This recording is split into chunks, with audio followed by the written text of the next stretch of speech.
कृष्ण पृष्ठाय भूतले श्रीमते भक्ति वेदांत स्वामिन्निति नामिने। नमस्ते सारस्वते देवे गौरवाणी प्रचारिणे निर्विशेषा शून्यवादी पाश्चात्य देशतारिणे। नमो महावदन्याय कृष्ण प्रेम प्रदायते कृष्णाय कृष्ण चैतन्य नामने गौरत्विषे नमः। हे कृष्णा करुणा सिंधो दीनबंधो जगतपते गोपेश गोपिका कांत राधा कांत नमोस्तुते।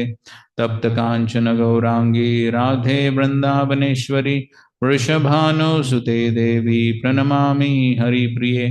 वाञ्छाकल्पतरुभ्यश्च कृपा सिन्धुभ्य एव च पतितानां पावनेभ्यो वैष्णवेभ्यो नमो नमः।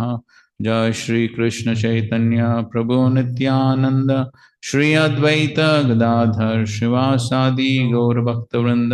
हरे Krishna Krishna Krishna Hare Hare Hare Ram Ram Ram Hare Hare. Hare Krishna. Okay, so we are going ahead with chapter 78. So yesterday we discussed what we discussed yesterday. Hmm? Yes. Lord Krishna's killing of Shalva along with his aerial spaceship Saubha. Okay, so we're going ahead now. 78. The killing of Dantavakra, Vidurata, and Romarsha. So when Shalva was killed, so his friends became agitated now. So therefore, they are attacking.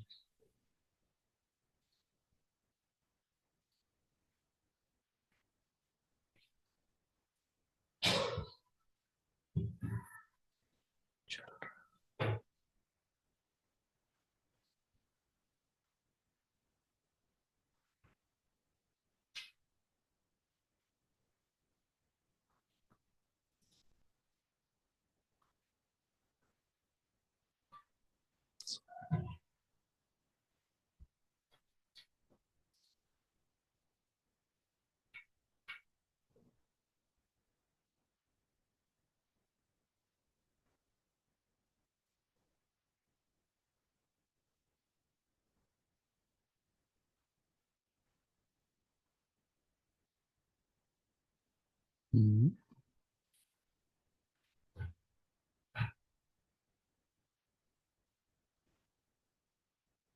Okay.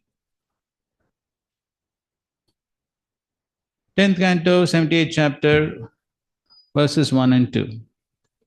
Shri Shuka Uvacha Shishupalasya Shalvasya Paundrakasyapi Durmati Paraloka Gatanam Cha Kurvan Paroksha Sauridam Eka Padati Sankruddho Gada Pani Prakampayan Padbhyamimam Maharaja Mahasatvo Vyadirshata.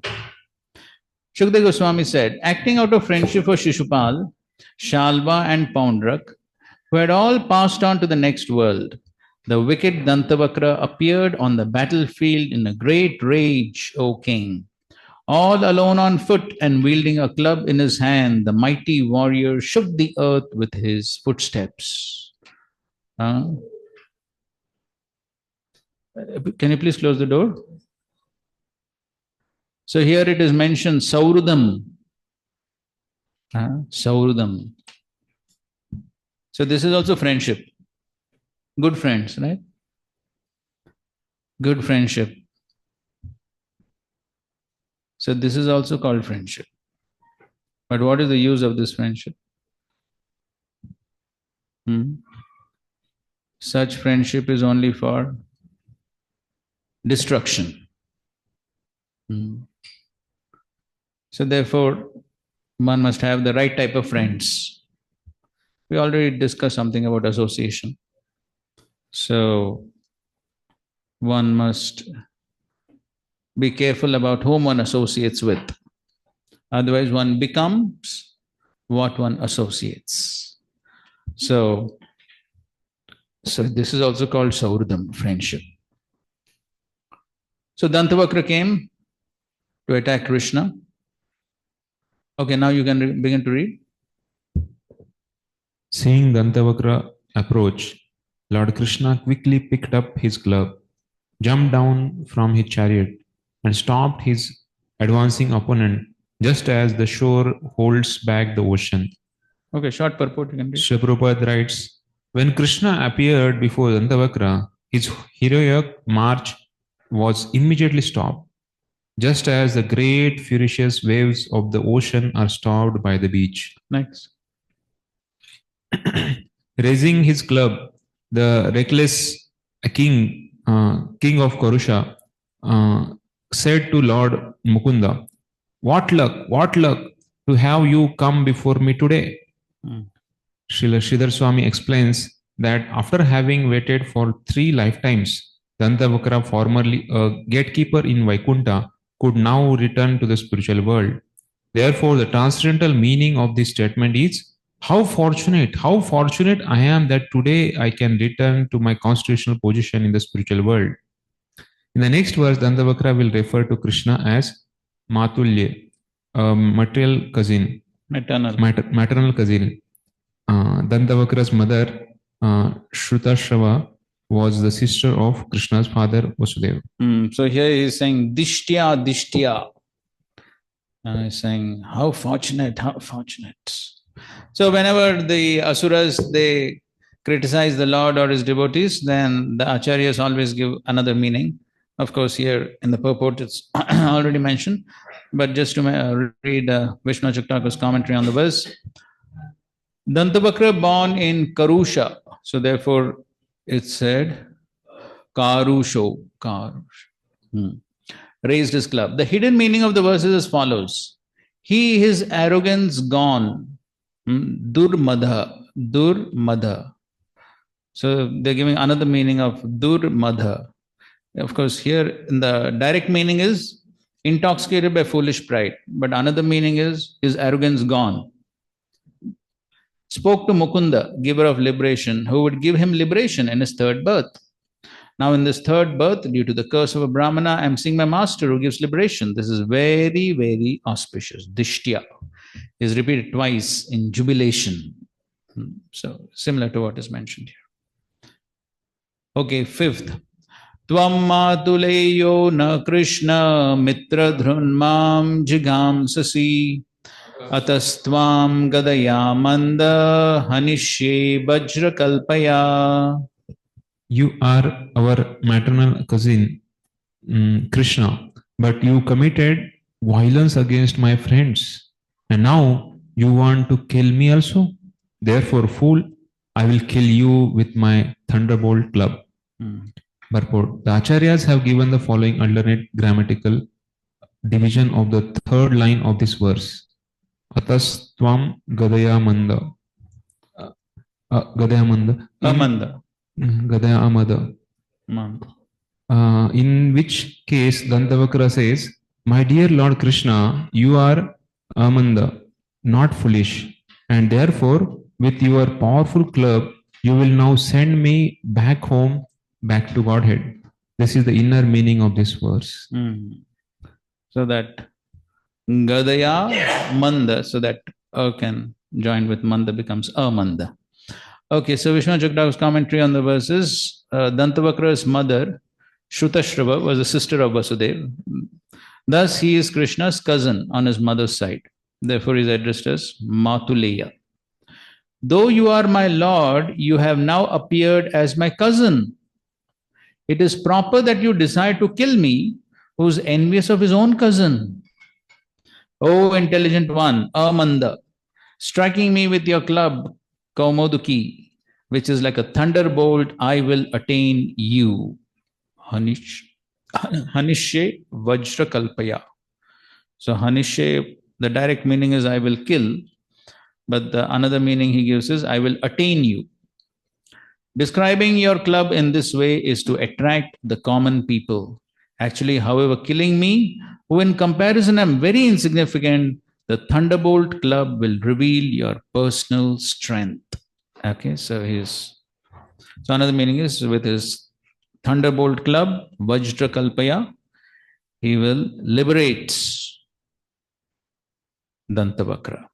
And therefore, he's saying, you're very intelligent, you're going to liberate me finally.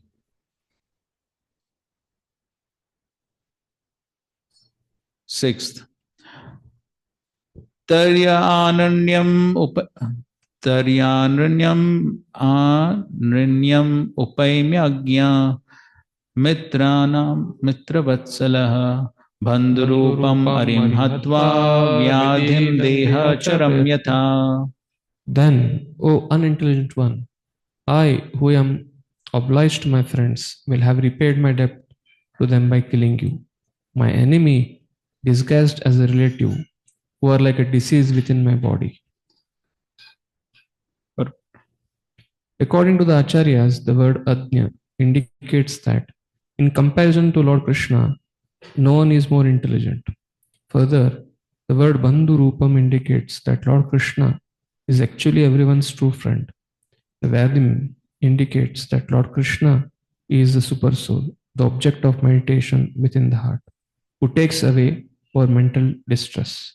Furthermore, the Acharyas translate the word Hatva as Nyatva. In other words, by knowing Krishna properly, one can actually liberate all of one's friends. Interesting. So, of course, the direct meaning is he's saying that, so if I kill you, then I'll repay my debt to all my friends.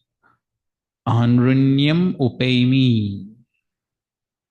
And he's calling him Agya, unintelligent one. So he's saying, although you are Bandhu, you're a family member, but actually you are Arim, Bandhu Rupam Arim. Your enemy in the disguise of a family member. But you're simply like Vyadi. Vyadi Deha Charam Yatha. You're like a disease. So therefore, disease has to be removed. So therefore, I'm going to remove this disease. So of course, the Acharyas are giving the alternate meaning that Bandhu Rupam indicates that Lord Krishna is actually everyone's true friend. And Vyadim indicates that Lord Krishna is super soul, object of meditation of the heart, who takes away our mental distress. So Vishnu Chakravarti says, that person who attains you by thinking of you delivers his friends. Same thing is mentioned here also. By knowing Krishna properly, one can actually liberate all of one's friends. So that's how Krishna is the actual friend, because by meditating on Krishna, by worshipping Krishna, one can liberate all of one's friends. Just like where the Lord talks about liberating family members. Yes. Prahlad Maharaj is told by Lord Narasimhadev, not only your father, but 21 generations will be liberated. So that is the best service one can render to family members and friends, by becoming a good devotee. So many people can get liberated. O person for whom nothing remains unknown, Agnya, being affectionate to my friends, I will free myself of debt to them by delivering them also, by knowing you, who seem to be an enemy in the common eye, but are actually a friend, who are the supreme object of meditation. Vyadhim, another meaning is meditation. And the super soul situated in the body, Deha Charam. Vyadhim can also mean one who rids one of all suffering and sickness. So the Supreme Lord is the real friend. By worshipping him, one can liberate so many other friends also. And the Supreme Lord, he knows everything, he knows everyone. Which is the verse in Bhagavad Gita which says Krishna knows everything. सूर्यदम वो friend के लिए ही knows everything past present future. हाँ क्या है वो?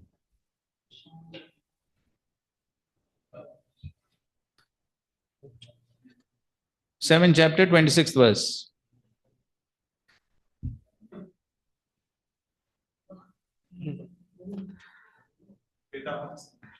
Vedaham samatitani vartmanani cha arjuna bhavishyani cha bhutani mam tu vedana kashana. So Bhagavad Gita must be constantly revised, not kept as it is. So here Krishna is saying, I know everything, past, present, future, but me no one knows. So Krishna knows everything. What can we hide from Krishna? We cannot hide anything from Krishna.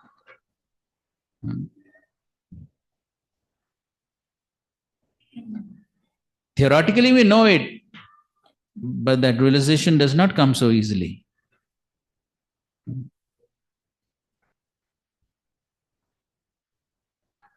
So Bhakti Shastri students who know about the super soul in Bhagavad Gita, Krishna is telling the functions of the super soul in 13th chapter. What is that verse? Okay, that's one. Matasmritir Jnana Upanam Cha Upadrashta, Anumanta, Bharta, Bhokta, Maheshwara. So he's Upadrashta. He is witnessing everything. What can one hide from him? He knows our every thought, every action, everything he knows. But in the very same Bhakti Shastri exam, sometimes students copy.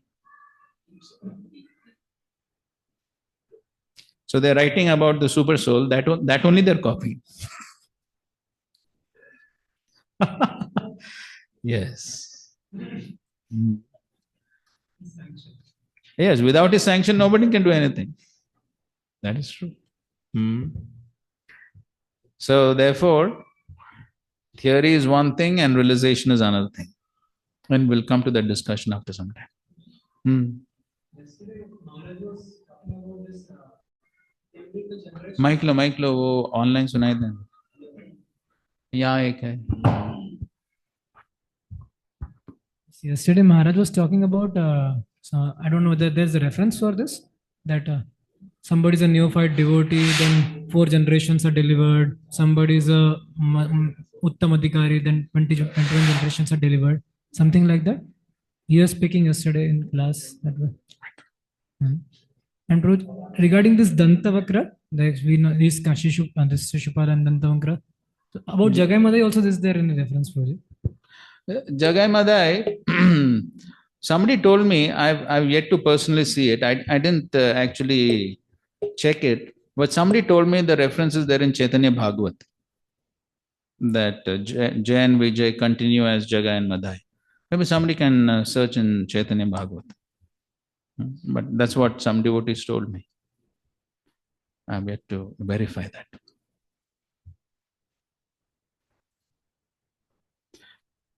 Okay. So therefore, Dantavakra is telling Krishna, you are my actual friend, because today you're going to liberate me also, you're going to liberate all my friends also. So that is real friendship. One who can help us get liberation, attain Krishna Prem, that is real friends. Okay. So in this way, Dantavakra is chastising Krishna. And then what happens? Please go ahead. 7th verse. Thus trying to harass Lord Krishna with harsh words, as one might prick an elephant with sharp words, Dantavakra struck the Lord on the head with his club and roared like a lion. Continue. Although hit by Dantavakra's club, Lord Krishna, the deliverer of the Yadus, did not budge from his place on the battlefield.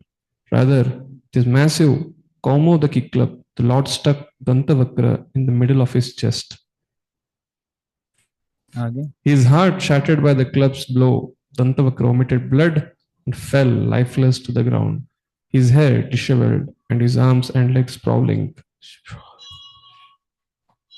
A most subtle and wondrous spark of light then rose from the demon's body and entered Lord Krishna, while everyone looked on. O King, just as when Shishupal was killed. Yes, so here also the soul came and entered Krishna's body.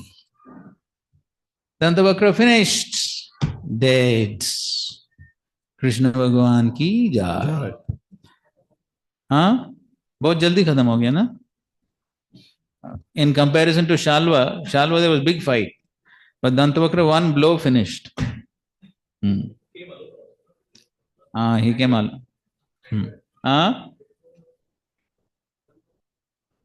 What he represents? I don't know. Shishupal represents envy, Dantavakra represents anger. Huh? Maybe, I don't know, I have to check. Okay, go ahead. But then Dantavakra brother Vidurtha, immersed in sorrow over his brother's death, came forward breathing heavily, sword and shield in his hand. In hand, he wanted to kill the Lord. जाओ. Obsessed of king as Vidurtha fell upon him, Lord Krishna used his razor-edged Sudarshan dish to remove his head, complete with his helmet and earrings. Right, this killing is very fast, super fast. Just Sudarshan Chakra, 1 second finished. So sometimes the Lord, he prolongs the fight just to give some entertainment. Sometimes finished, 1 second.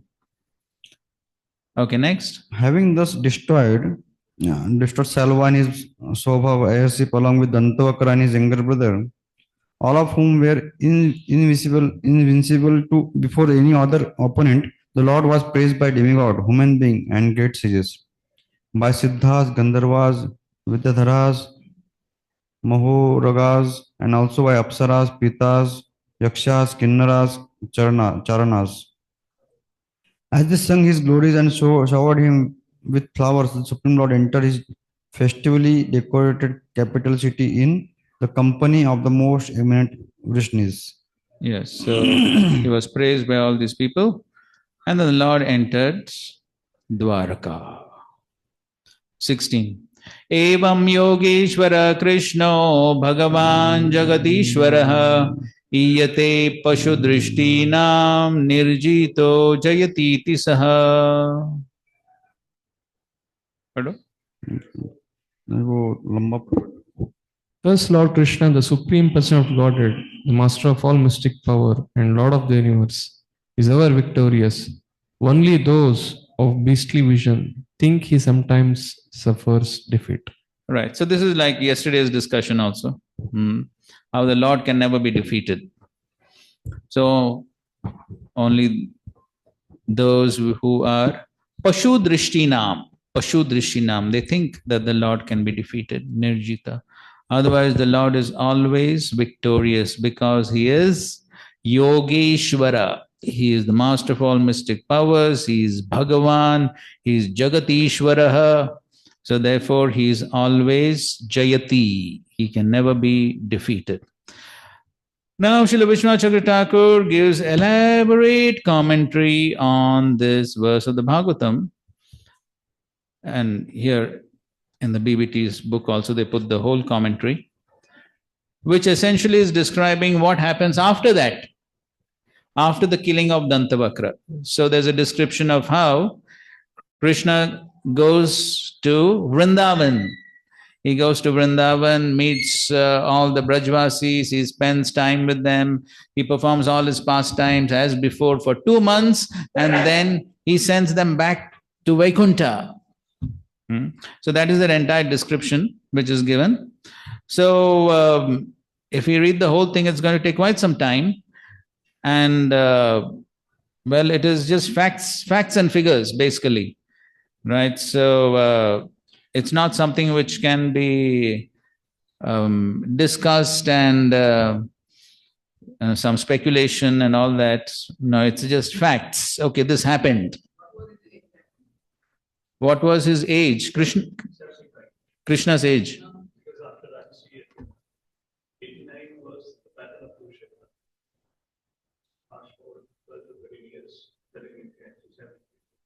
Okay, possible. So, so you read this. If there are any questions, we can discuss it later. Okay. So you can read it maybe after the class if you have not yet read. If you have not yet read, you can read it after the class, and if there are any questions, we'll take tomorrow. All right? All right? Huh? Definitely, definitely. Definitely we'll pray. And that's what I just told. The summary is very simple, that Krishna went to Vrindavan and he had beautiful pastimes with all the Brajvasis for 2 months. And at the end of that, he sent them. So that's what, if you read it yourself, and then if you have some questions, then we will discuss, then you will develop more greed.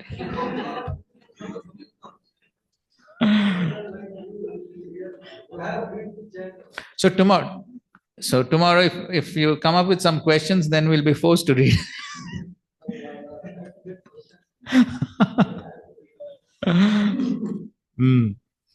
Till then, we are going ahead now. So now Krishna's pastimes have almost ended. Krishna's killing business is finished. So in the previous commentary, it is also mentioned that after this killing of Dantavakra, Krishna gives up his weapons. Now no more killing. Finished. All killing business finished. And Balram also almost finished. Only two are remaining now, Romarshan and Balwal. So for that also, of course, he doesn't use weapons. So in one sense, both of them gave up their weapons. No more fighting with weapons. So let's see now. Now Balram is performing some leela now. Text 17. Shrutva yuddho udyamam rama kurunam saha pandavai tirthabhisheka vyajena madhyastha prayau kila. Lord Balram then heard that the Kurus were preparing for the war with the Pandavas. Being neutral, he departed on the pretext of going to bathe in the holy places. Purport. Both Duryodhana and Yudhishthir were due to Lord Balram, and so to avoid an awkward situation, he departed. Furthermore, after killing the demon Viduratha, Lord Krishna put aside his weapons, but Lord Balram still had to kill Romharshan and Balwal to finish relieving the earth of her burden of the demons. So he wanted to remain madhyastha, neutral. So if you want to remain neutral, don't take sides. Go on Tirtha Yatra, best thing. Okay, go ahead, 18. Prabhuji, then how will conflicts be resolved? What's that? How will conflicts be resolved if we don't take sides? This is one of the way of resolving conflicts. Don't take sides, go on Tirtha Yatra. One of the best ways to resolve conflicts. Of course, time, place, circumstances, we have to see what is our role. What is our, if we are in some managerial position, responsible position, then we have to deal with it. But here Balram was not in such a position. So therefore he could go on Tirtha Yatra. So we have gone directly to the now almost at the beginning of the war. It is 30 years. It's not there. Right away, we really came to the second, right? Correct. Okay, so as in the commentary to the 16th verse, at the end, we'll just see the last paragraph, just to answer your question. So you see the commentary to the 16th verse, last paragraph. In Sri Vaishnav Toshni, Sanatan Goswami's commentary on the 10th canto, we find the following sequential list of pastimes. First was the journey on the occasion of the solar eclipse, that is to Kurukshetra. Then the Rajasuya assembly. Then the gambling match and attempted disrobing of Draupadi. Then the Pandavas exiled to the forest, so that those 13 years have passed. Then the killing of Shalva and Dantavakra. According to the Padishah, this happened right after that. This is Sanatan Goswami. And then after that happens, Krishna sent then happened the dice game. Correct. Any case, they all happened. Then Krishna's visit to Vrindavan, and finally the winding up of Vrindavan pastimes. This is according to Sanatan. Okay, fine. Let's go ahead with Balram. Where are we? 18. Please read. Hare Krishna. After bathing at Prabhas and honoring the demigods, the sages, forefathers, and prominent human beings, he went in the company of Brahmanas to the portion of Saraswati that flows westward into the sea. आगे. Lord Balaram visited Pitrudak, the Bindus Saras lake, Tritak Kup, Sudarshana, Vishal, Brahmatirtha, Chakratirtha, and the eastward flowing Saraswati. He also went to all the holy places along the Yamuna and the Ganges, O Bharata, and then he came to the Naimesh forest, where great sages were performing an elaborate sacrifice. Recognizing the Lord upon his arrival, the sages who had been engaged in their sacrificial rituals for a long time greeted him properly by standing up, bowing down and worshipping him. Right. So all the sages, they greeted him by either of these ways. Either standing up, pranamya, utthaya, and archaya. So either bowing down, standing up, or worshipping. So, or either or all of them. So that is how they greeted Balaram. Go ahead. After being thus worshipped along with his entourage, the Lord was accepted a seat of honor. Then he noticed that Romharshan, Vyasdev's disciple, had remained seated. Yes, he saw that Romharshanam Asinam. He was still seated on his seats. And so, okay, 23. Lord Balaram became extremely angry upon seeing how this member of Suta caste had failed to stand up, bow down, or join his palms. And also, he was sitting above all the learned Brahmanas. Romharshan had failed to greet Lord Balaram in any of the standard ways for welcoming a superior personality. Also, despite being a lower caste, he sat in a seat above the assembly of exalted Brahmanas. So why he was lower caste? Suta. Suta. What is the problem? Pratiloma marriage.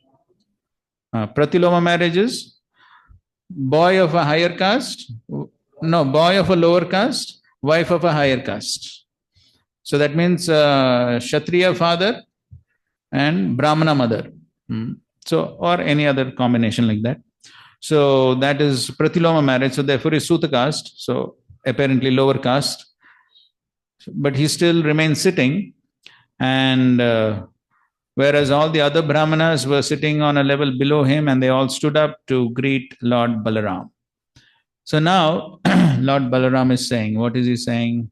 Yasmadasau iman vipran adhyaste pratilomaja dharmapalam statevasman vadham arhati durmati. Lord Balaram said, because this fool born from an improperly mixed marriage sits above all these Brahmanas and even above me, the protector of religion, he deserves to die. So here specifically, Balaram is saying, I am Dharmapala. I am the protector of the principles of religion. So therefore, Balaram is thinking how to protect Dharma, because that is his duty. He is Dharmapala. So he is very angry with Romharshan. He is saying he is Durmati, very foolish, in spite of being Pratilomaja. But still he is sitting above the Brahmanas. This is very bad. 25-26. Risher Bhagavato Bhutva Shishyo Ditya Bahunicha Setihasa Puranani Dharma Shastrani Sarvashah Adantasya Vinitasya Vritha Pandita Maninaha Na Gunaya Bhavantisma Natasyeva Chitatmanaha. Although he is a disciple of the divine sage Vyas and has thoroughly learned many scriptures from him, including the law books of religious duties and the epic histories and Puranas, all this study has not produced good qualities in him. Rather, his study of scriptures is like an actor's studying his part, for he is not self-controlled or humble and vainly presumes himself a scholarly authority, though he has failed to conquer his own mind. Purport. One might argue that Romaharsan Sut committed an innocent mistake when he failed to recognize Lord Balaram, but such an argument is refuted here by Lord Balaram's strong criticism. Okay, we'll come to this. We'll just finish this pastime and come to some discussion. 27. Etadarto hi lokesmin avataro maya kritah vadhya me dharma dvajinas tehi pata kinodhikaha. The very purpose of my descent into this world is to kill such hypocrites who pretend to be religious. Indeed, they are the most sinful rascals. Lord Balaram was not prepared to overlook Romaharsan's offense. The Lord had descended specifically to eliminate those who claim to be a great religious leaders but do not even respect the Supreme Personality of Godhead. 28. Etavaduktva bhagavan nivritto sadvadadapi bhavitvatam kushagrena karastena hanat prabhu. Sukadeva Goswami continued. Although Lord Balaram had stopped killing the impious, Romaharsan's death was inevitable. Thus, having spoken, the Lord killed him by picking up a blade of kushagrass and touching him with its tip. Purport. Srila Prabhupada writes, Lord Balaram has avoided taking part in the battle of Kurukshetra, and yet, because of his position as an incarnation, the reestablishment of religious principles was his prime duty. Considering these points, he killed Romaharsan Sut simply by striking him with the kusa straw, which was nothing but a blade of grass. If someone questions how Lord Balaram could kill Romaharsan Sut simply by striking him with a blade of kusha grass, the answer is given in the Srimad Bhagavatam by the use of the word Prabhu, Master. The Lord's position is always transcendental, and because he is omnipotent, he can act as he likes without being obliged to follow the material laws and principles. Thus, it was possible for him to kill Romaharsan Sutta simply by striking him with the blade of kusha grass. Okay. So now, somebody may ask, see, when somebody is sitting on the Vyasasana, one is not supposed to stand up, correct? If somebody comes, one is not supposed to stand up. He's not obliged to. He can, but he's not obliged to. That's the etiquette. He's not obliged. Then why Balaram took this so seriously? Huh? Okay, Lord is coming, but still he's performing a service on the Vyasasana. Amada sir?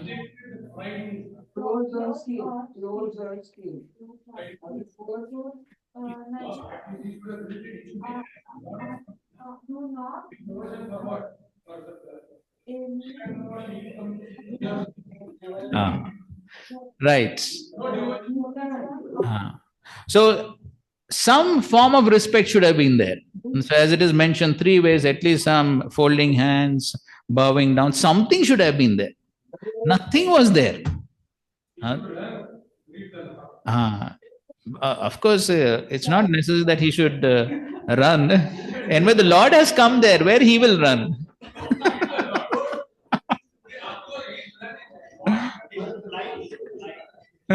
So, but your point is correct. The main point is, of course, Balaram, he detected the mentality of Romaharshan, as he is saying here, Adantasya avinitasya. Adantasya is one who is not self-controlled, and avinitasya means not humble.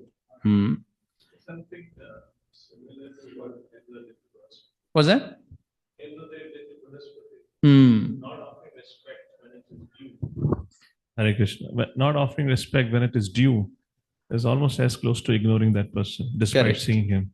And it is mentioned that everyone offered respect. Correct. Who are you giving pravachan to when your audience is already distracted? So he cannot pretend that he didn't see. A similar thing have already been discussed in 6th Correct. canto. Correct. Brahaspati also became extremely angry.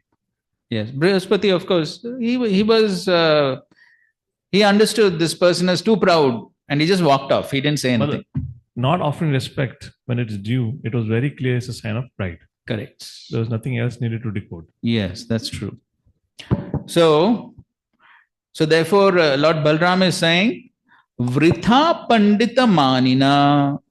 Vritha Pandita Manina. He is vainly posing himself to be a great Pandit, but no gunaya, no gunaya, no good qualities. And therefore, he is saying he is just like Natasya Iva, Ajita Atmanaha. Okay.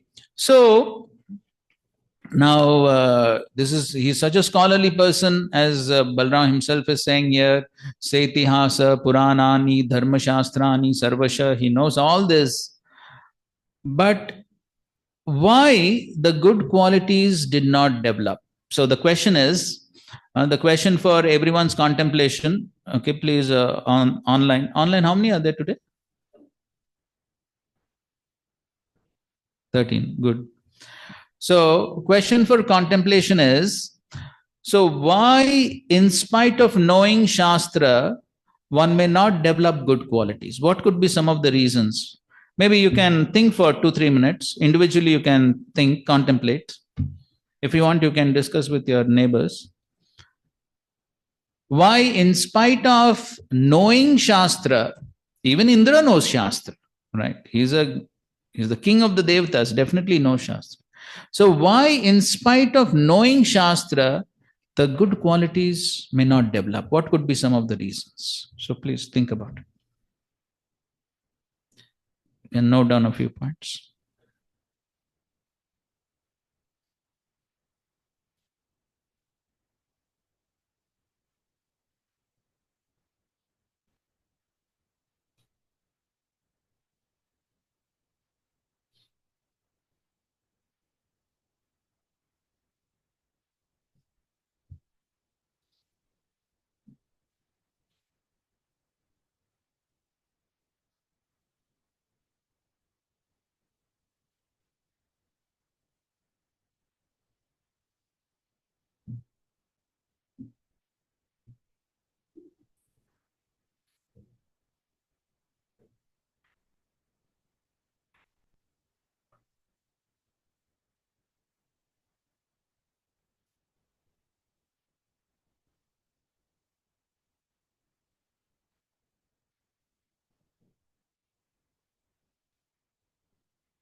All right.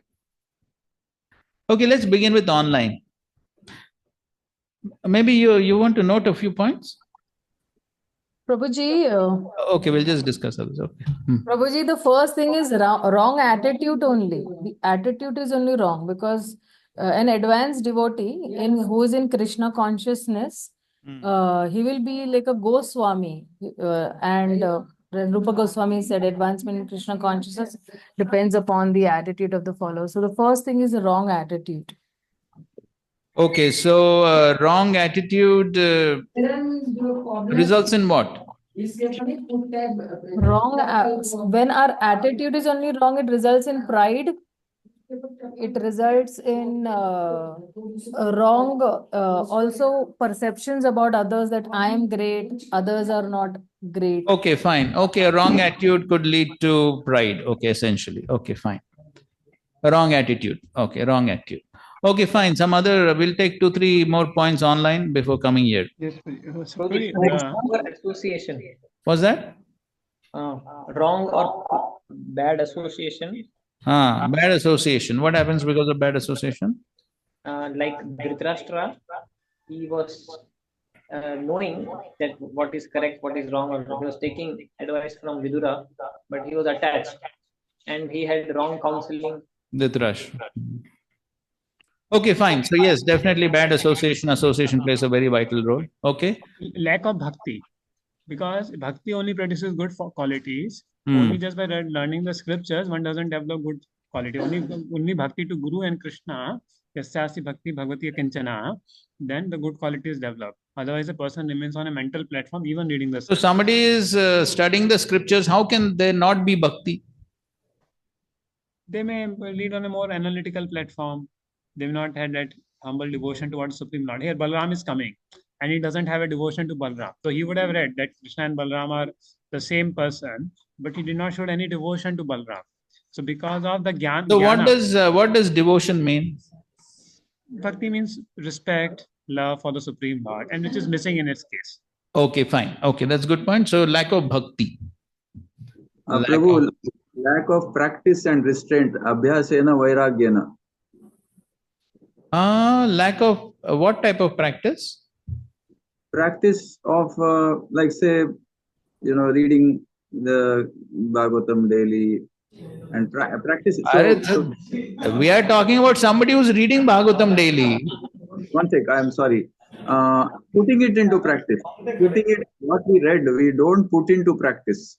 Okay, not putting into practice. Okay, not putting into practice. Not putting into practice and exercising restraint. That also not. Okay, exercising restraint, self-control. Okay, fine. Okay, we'll come here. Okay, Madhusabru. Philosophy has to be practiced. The practical devotion, proper the devotional service, not only devotion. What is doing Bhagavad, he has to do is to serve the Bhagavatas. Then only he will understand. Okay, fine. So, not serving the Bhagavatas. Not serving Bhagavatas. Balbhadra. After reading the Shastras under proper spiritual master, he is unable to identify the Lord. Why? Because still that lack of realization, only knowledge base is there, but no realization. So that is our question. Why the knowledge has not turned into realization? That is the question. Interference of vritti. Hey, रुको. Of the offenses. अरे ऐसे बीच में मत बोलो भाई. अभी online अभी थोड़ा शांति. अभी यहाँ ऑफलाइन चल रहा है. हाँ. Lack of realization. Okay, fine. Anyway, you write it. Lack of realization. Okay, fine. There's a verse in Bhagavad Gita, Agyascha asadadhanascha samshayatma vinashyati. Prabhupada says Agyas means one does not know the scripture. Asadadhana means knows the scripture but does not have faith in the scripture. And samshayatma, he says, is the most fallen one. So then he says that he has a doubt. So he has not clarified from some spiritual master, proper devotee, whatever doubt. So he has not clarified the doubt. So even though he has Shraddha, even he also read the scripture, but doubts are still lingering. Okay. So lingering doubts. Okay, lingering doubts. Okay, what is weakness of heart and what happens? Like in Ajamil, he knew what to be done, but he was not able to. Because he was attached to, so that is Hriday Daurbalyam, that would be said. Okay, so, Hriday Daurbalyam, material attachments. Okay, fine, that could. Yes, 3 ways of learning knowledge are there. Pranipat, Pariprashna, and Seva may not have been done. Pranipat, the mood of humble submission may not be there. Or when the study was done with ulterior motives. Then what's that? Ulterior motives are also ulterior there. Motives. Okay, so no submission and study with ulterior motives. Yes, Chetan. Or humility should be there with the study. Correct. Then the good qualities will develop. So he didn't have. But that is the question, na? That why the Vidya is not leading to Vinay. So the Vidya should lead to Vinay, correct? So the question is why the Vidya has not led to Vinay.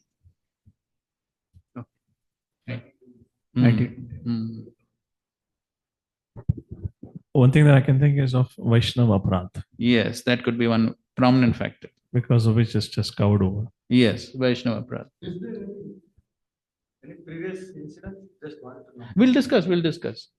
We're just noting down points. We'll try to answer all your questions. Here in the verse it is mentioned that bolo.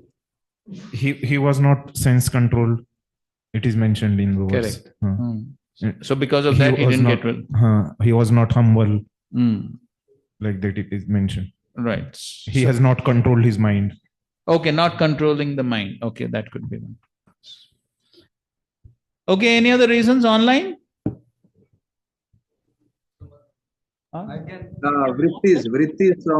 Vritti from past lives keep disturbing. So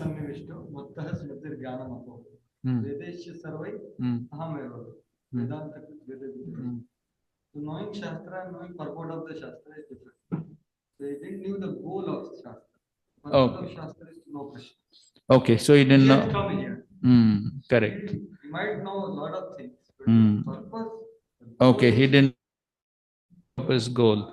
Okay, so I think Radha Gunjbari Prabhu is saying, okay, Purva Vrittis, Vasanas. Prabhuji, also I feel that he's not a good श्रवण, उसका श्रवण weak है, श्रवण अच्छा नहीं कर रहा है. आपको कैसे मालूम? Maybe this is just something maybe. Okay, so don't blame Romarshan for that. No, not It could be a general point. Yeah. Just somebody is not doing good shravanam. Yes, yes. So we discussed what is the meaning of good Shravanam, correct? Right in the first class we discussed the culture of hearing. So somebody is not doing that good Shravanam.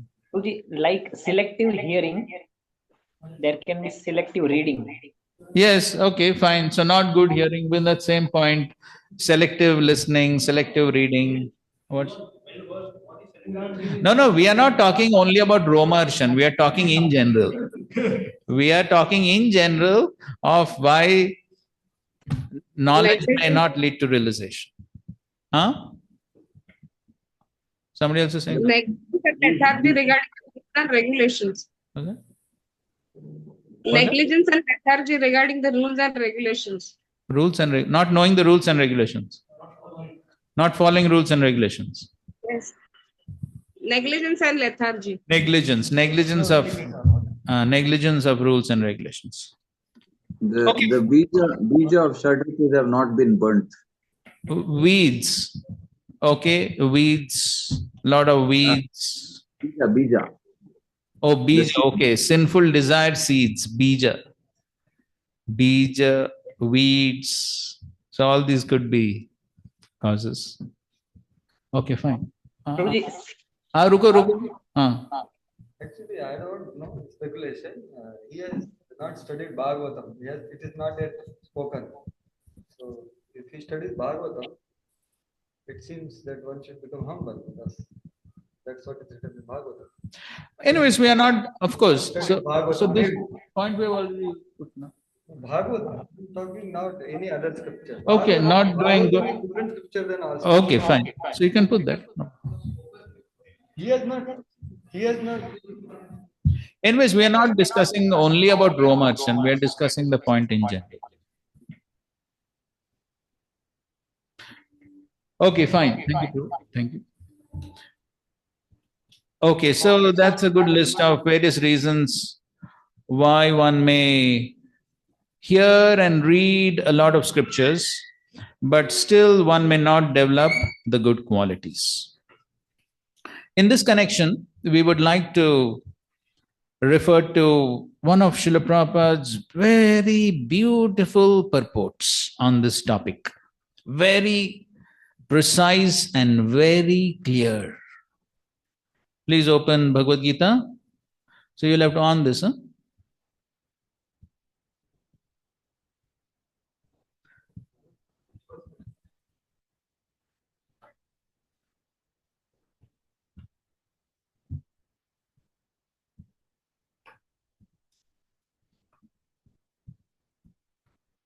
Bhagavad Gita, 6th chapter, 8th verse.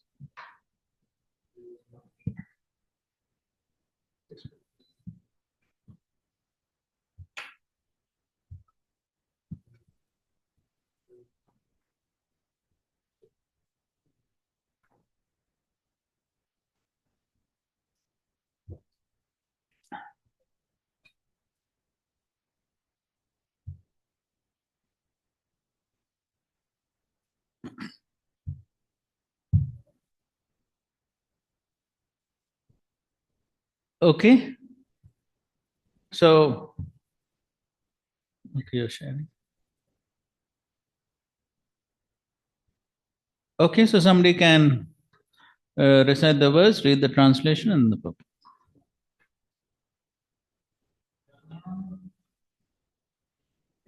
तृप्तात्मा कूटस्थो विजितेन्द्रिय युक्त इति उच्यते योगी समलोष्ट्राम कांचन. Translation: A person is said to be established in self-realization and is called a yogi or mystic when he is fully satisfied by the virtue of acquired knowledge and realization. Such a person is situated in transcendence and is self-controlled. He sees everything, whether it is pebbles, stones, or gold, as the same. Every word and sentence of this purport is extremely important and meaningful. Okay, read. Book knowledge without realization of supreme truth is useless. Okay, so that's the beginning. The opening statement itself is highlighting the essence. Book knowledge without a realization of the supreme truth is useless. So somebody may have a lot of book knowledge, but after all that book knowledge, if one has not come to the realization of the absolute truth, it is all useless. Why? The reason is This is stated as follows. Atha Shri Krishna Namadi na bhavet grahya indriye sevan mukhe hi jivado swayam eva spurati adaha. No one can understand the transcendental nature of the name, form, quality, and pastimes of Shri Krishna through his materially contaminated senses. Only when one becomes spiritually saturated by transcendental service to the Lord are the transcendental name, form, quality, and pastimes of the Lord revealed to him. so the main reason is what? The Naam, Roop, Guna, Leela of the Lord are not material. So because they are not material, they cannot be understood simply by material knowledge or a material perception of knowledge. So one may get a lot of knowledge, but simply that knowledge doesn't help one to understand the Supreme Lord, because the Supreme Lord is transcendental. So one cannot understand that way. Therefore, Prabhupada uses this amazing phrase, which is not directly in the verse, but still he says, only when one becomes spiritually saturated, spiritually saturated. Srila Prabhupada's special insights into the verse. Spiritually saturated by what? Transcendental service to the Lord. So only when one comes to the spiritual platform can the spiritual truths be understood. That is a simple Siddhanta. Simply with a material consciousness and a material outlook, one cannot understand spiritual truths. That is the simple Siddhanta. And that is the same Siddhanta which Lord Brahma also tells. 10th canto, 14th chapter. What is that? Athapi deva padam bhujadvaya prasad leshanugrihita evahi janati tattvam bhagavan mahimno nachanyameko picharam vichanvan. Even if one speculates for a very long time, one cannot understand. One can only understand when one gets prasad lesha, at least a trace of the Lord's mercy, because that is what lifts one's consciousness up to the spiritual platform, and only with that spiritual consciousness can one understand. Therefore, if somebody is just reading the book and getting a lot of information, information does not guarantee realization. The Hindi translation of Gyan and Vigyan is what? Are Hindi, Baba. Pustakiya Gyan and Anubhavi Gyan. This is the translation. Pustakiya Gyan, bookish knowledge. And realized knowledge is called Anubhavi Gyan. It is based on one's experience. Experience leads to realization. Correct? Experience leads to realization. I usually give this simple example, which is easily relatable. Just like if somebody gives a first class detailed lecture on gulab jamun to an audience who has never tasted gulab jamuns. So somebody gives a first class description of all the ingredients, proportions, exactly how is it prepared, full details, 1 hour lecture. At the end of that, what will be the audience's response? Huh? So will they experience the gulab jamun by hearing about that? No, there's no experience, there's no anubhav, there's no experience. They have got full theoretical knowledge about gulab jamun they have. They can also give that lecture to others on the gulab jamun, but yet no experience about the gulab jamun. Yes, that is true. But the fact still remains that theoretical knowledge about the gulab jamun is not equal to the experience of the gulab jamun. That is the point. They may develop the desire to taste it, but it is not equivalent to tasting it. That is the point. And so therefore, similarly, unless one goes through the experience, one cannot get realization. Of course, somebody who is spiritually advanced can learn simply by hearing also. But then for most people, the realized knowledge is different from simply the theoretical knowledge. And especially when it comes to spiritual truths, because it is on a spiritual platform, much above or transcendental to the mundane platform. Okay, now go ahead. So what is the path, Prabhu? This is also knowledge. That's exactly what we are reading. The answer to your question is the next paragraph. This Bhagavad Gita is the science of Krishna consciousness. So see, this such a precise statement again, which Srila Prabhupada keeps repeating many places. Krishna consciousness is a science. Bhagavad Gita is a science. What does science mean?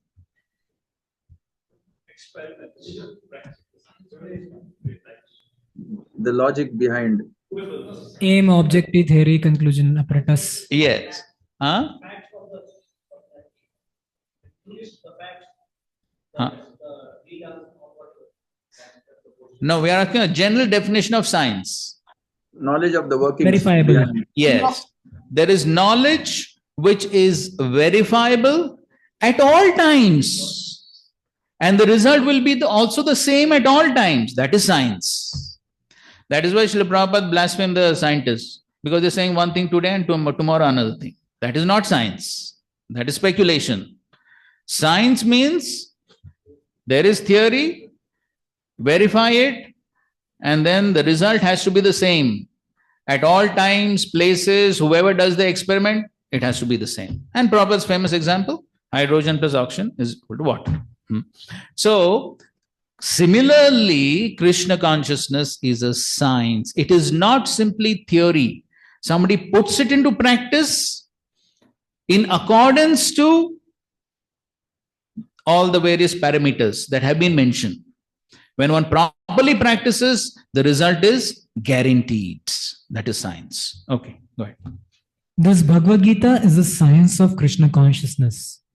No one can become Krishna conscious simply by mundane scholarship. Yes, simply by mundane scholarship. That means there is a material outlook, mundane scholarship.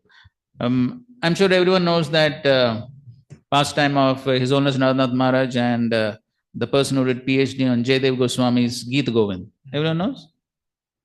Everyone knows? No? No? Who knows? No. Who knows? No, but Give to Madan Sundar. The one who was drinking in a pub. Yeah, that's the one. Who No, cigarette. Maybe.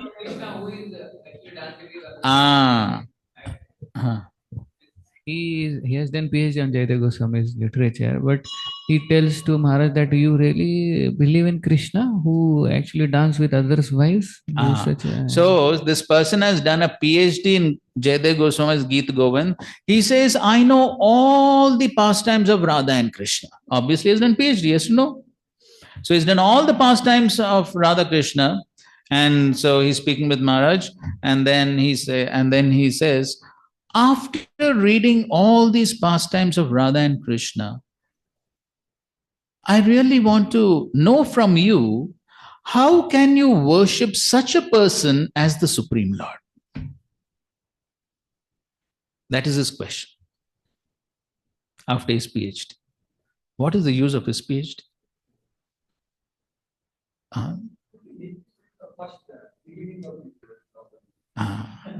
So therefore, Maharaj advised him that you have done PhD, it's nice, but it will be also very important to know the ABCD.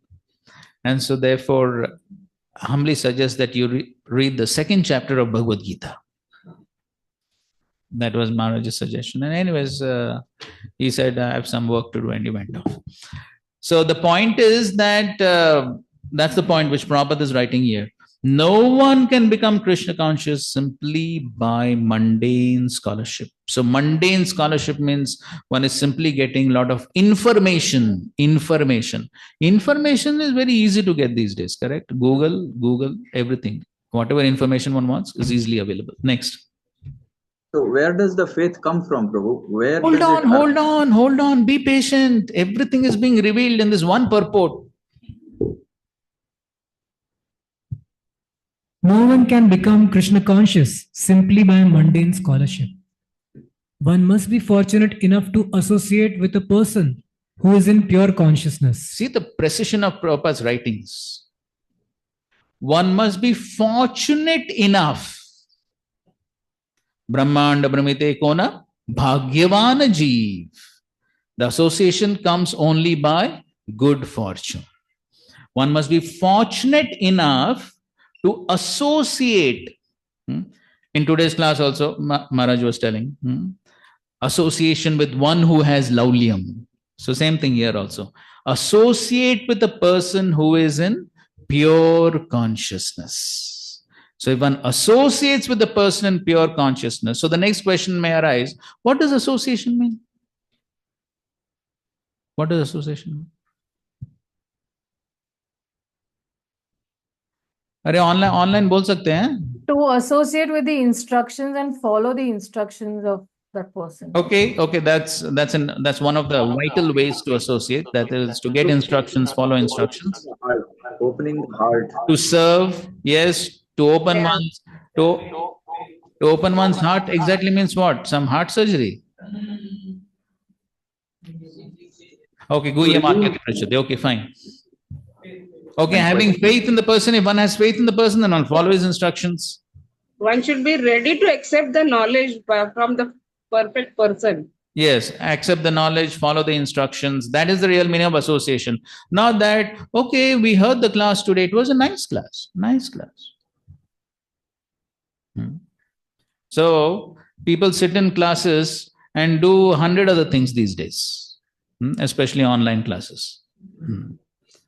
It's a fact, well-known facts. There's no hiding. So what type of association is that? That is not association. We were discussing yesterday. Now, eagerness to hear, anxious to hear. So one is sitting in the class, some people sit behind, they have their mobiles and they're doing 10 other things. So one is really not associating. It is simply namesake. Namesake. This show of Krishna consciousness will not work. This simply external show will not work for long. So, if one is really serious about association, maybe you have heard or read or not, but I'll tell it. So, this is about Yamuna Mataji. And when our Kumbh Mela is going on, so this is there in I think so it's there in Giriraj Maharaj's book. But in any case, This pastime is also there in the book on Yamuna Mataji, written by Deenatarin. Okay, so during Kumbh Mela, so there was the ISKCON tent, and then to take bath, they had to walk a long distance till the river. It would take almost about half an hour for them to walk. And then to take the bath in the Sangam, they had to take a boat and all that. Practically 45 minutes to take bath. And so Yamuna Mataji and Kaushalya Mataji, these two Matajis who had gone for the Kumbh Mela in 1971, I suppose. So, and Srila Prabhupada was giving classes immediately after Mangalarti. This was, Prabhupada was speaking on Ajamil pastime. And it was totally new for devotees. They never heard this before. And so they were all very eager to hear. And so these two Matajis, they would get up very early in the morning at about 2 o'clock or so and take their bath in the cold water and everything and finish all their chanting before Srila Prabhupada would give his class. Why? For two reasons. One reason is, the more one is in purified consciousness, the more one can attentively hear. We discussed that point, correct? The last verse of the 3rd chapter of the 1st canto. The more one is pure in consciousness, the more one can attentively hear, because the lower modes are subdued. And the second point is so that they would not be distracted by any other service or anything of that sort. So therefore, they would finish everything else, and Yamuna Mataji especially, she would sit right in front of Srila Prabhupada to absorb every word that Srila Prabhupada spoke. That is association. And so then, when one associates like that, then we can see the progress, how quickly the progress was made because of that association. So this is very important. Not that no one is doing everything very superficially. ठीक है, class में बैठ गया, कुछ तो सुन लिया. So if that is the attitude, one will not gain much. So that's what Prabhupada is writing here. One must be fortunate enough to associate with the person who is in pure consciousness. Please go ahead. A Krishna conscious person has realized knowledge by the grace of Krishna because he is satisfied with the pure devotional service. Yes.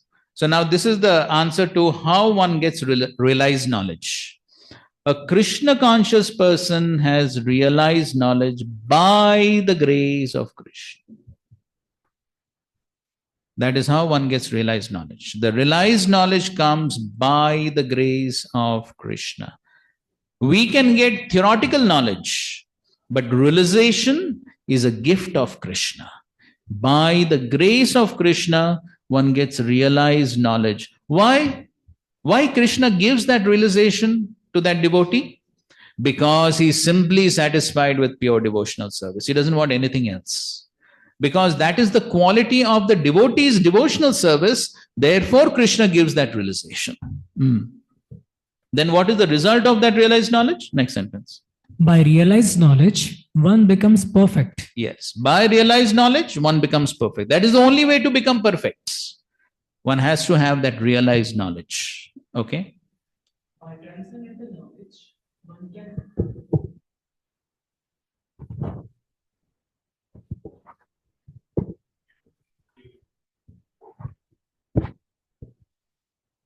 By transcendental knowledge, one can remain steady in his convictions.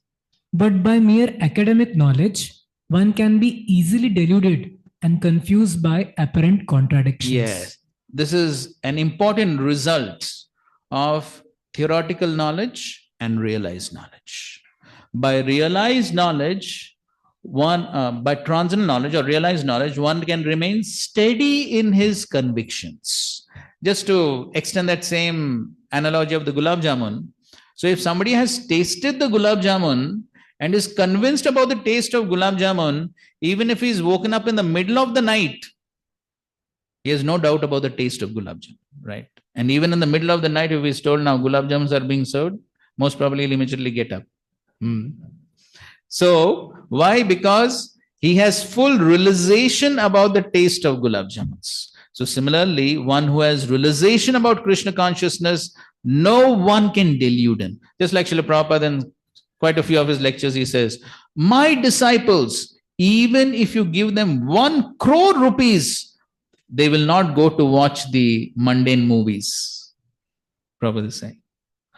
That means how much ever you allure them, they are fixed in their realization.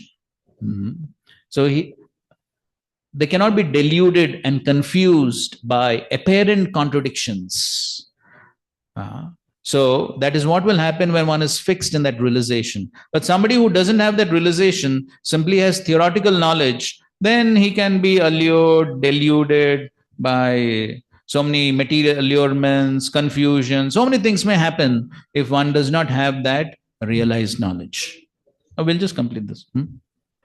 It is the realized soul who is actually self-controlled because he is surrendered to Krishna. Yes, because the surrender to Krishna gives the higher taste, gives the realization. So then when he gets the higher taste, he can very easily control the senses. He is transcendental because he has nothing to do with mundane scholarship. For him, mundane scholarship and mental speculation, which may be as good as gold to others, are of no greater value than pebbles or stones. For him, mundane scholarship and mental speculation. It's quite interesting. The verse is talking about actual pebbles and stone, but Prabhupada is comparing mundane scholarship and mental speculation to be like pebbles for one who has realized knowledge, but for others it is as good as gold. So people, especially in Kali Yuga, mundane scholarship, mental speculation, of course, these days even that is not very important. Nowadays it's simply sense enjoyment. Whoever has more money and whoever can enjoy senses more is considered to be great. But then still we find that, okay, somebody is able to do a lot of word jugglery and speculate and write all types of fancy books and novels, then they are considered to be great. So this is one of the characteristics of Kali Yuga. This comes in the first canto, 15th chapter. One of the characteristics of Kali Yuga is where this mental speculation and word jugglery is glorified. So there you should hear Prabhupada's lecture on that verse, which is talking about characteristics of Kali Yuga from the 15th chapter. And Srila Prabhupada is mimicking word jugglery. And it is so funny. It's so funny. Prabhupada is mimicking word. He speaks something which has no meaning. So it's very funny. But then Prabhupada says, that is what is glorified in Kali Yuga. Anyone who's able to do a lot of word jugglery and make people laugh, he becomes great. And we can see that happening. So this is the characteristic of Kali Yuga. So, but then but one who has realized knowledge, for him this is what? This is as good as pebbles, useless. So therefore, the important point is that the only way one can become perfect in Krishna consciousness is by getting realized knowledge, and the realized knowledge comes by grace. And therefore, what is most important in our practical devotional service is how to attract grace. That is what is most important.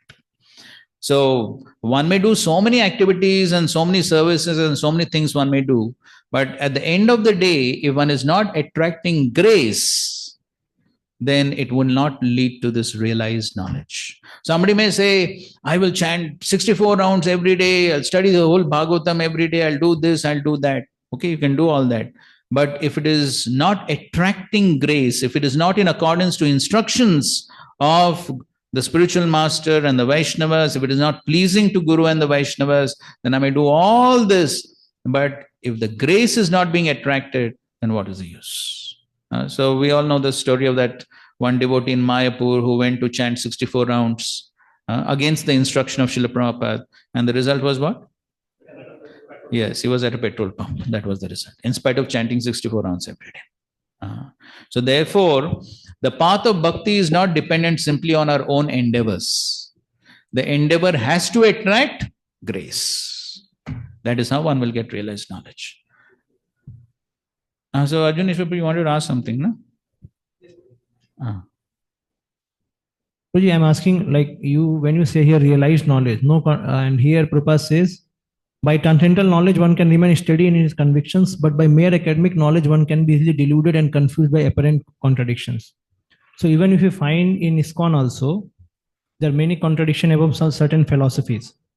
So why there is no realized conclusions? Why people are so much confused in even upper head also? Confused about what? The right understanding, even like you simple make sense of like Jiva fall also. There, that is also great confusion actually. People, even the scholars also confused. No, those who know the Shastra are not confused. They are confusing others. That means they are confused. Anyway, we're not getting into the topic. Hare Krishna. So don't provoke me. This also, so this is one thing. See, whatever it is, the point is that as Prabhupada is writing here, what he's writing, you see that so precise. Apparent contradictions. You saw that? Apparent contradictions. So what is apparent contradiction? It looks like contradiction, but actually it's not a contradiction. So why there are apparent contradictions? Just now, some contradiction came up. Sanatana Goswami said something and somebody else said something. Something came up, no? So we'll find like this. So we'll find like this apparent contradictions. And what is the simple, and in fact, once somebody asked Srila Prabhupada that we find sometimes contradictions amongst the acharyas. Why like this? Prabhupada made only one statement. What? There are no contradictions amongst the acharyas. Bas, finished.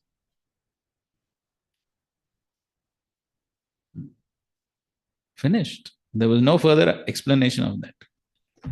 But what we can understand is that why Srila Prabhupada made that statement, because the example is given that the supreme absolute truth is like a prism, or like a, what is that? Vaidurya gem. So you see from different angles, you see different colors.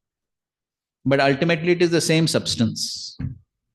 So therefore, different acharyas may see from different angles and may have different perceptions of the same absolute truth. But they're all perceptions or attributes or qualities of the same absolute truth. And therefore, they are justified. They're justified in their different perceptions because they're seeing from different angles. And so therefore, there are no contradictions. But somebody who is not sufficiently mature enough to understand this will see contradictions, even though there are no contradictions.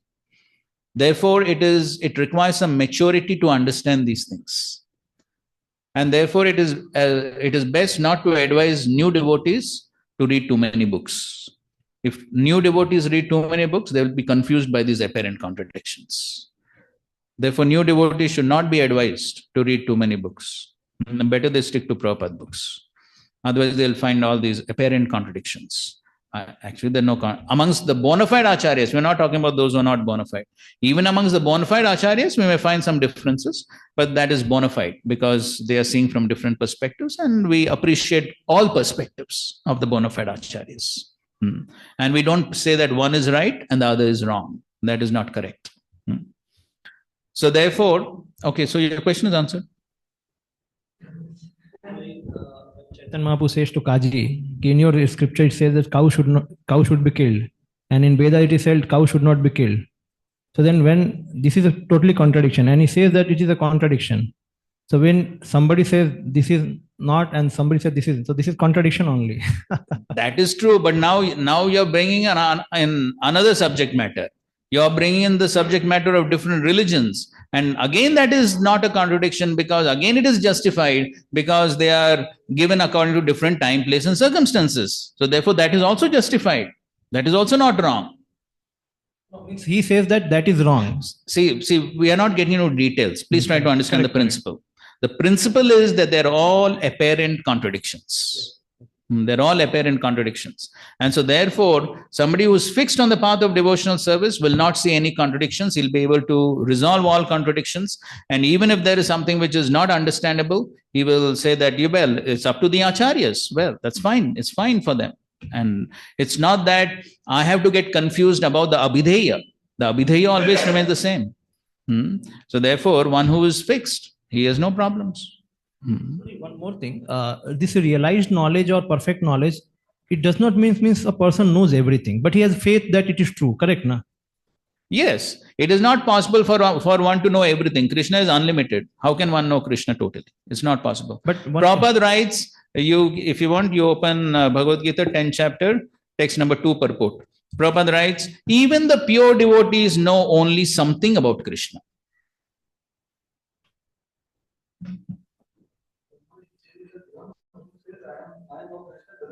Correct.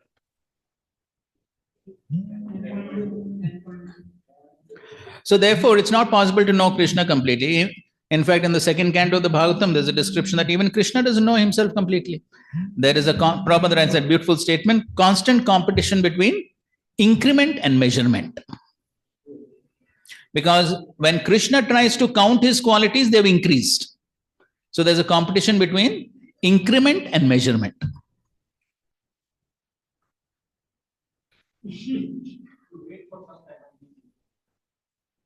अरे बंद कर दो उसको.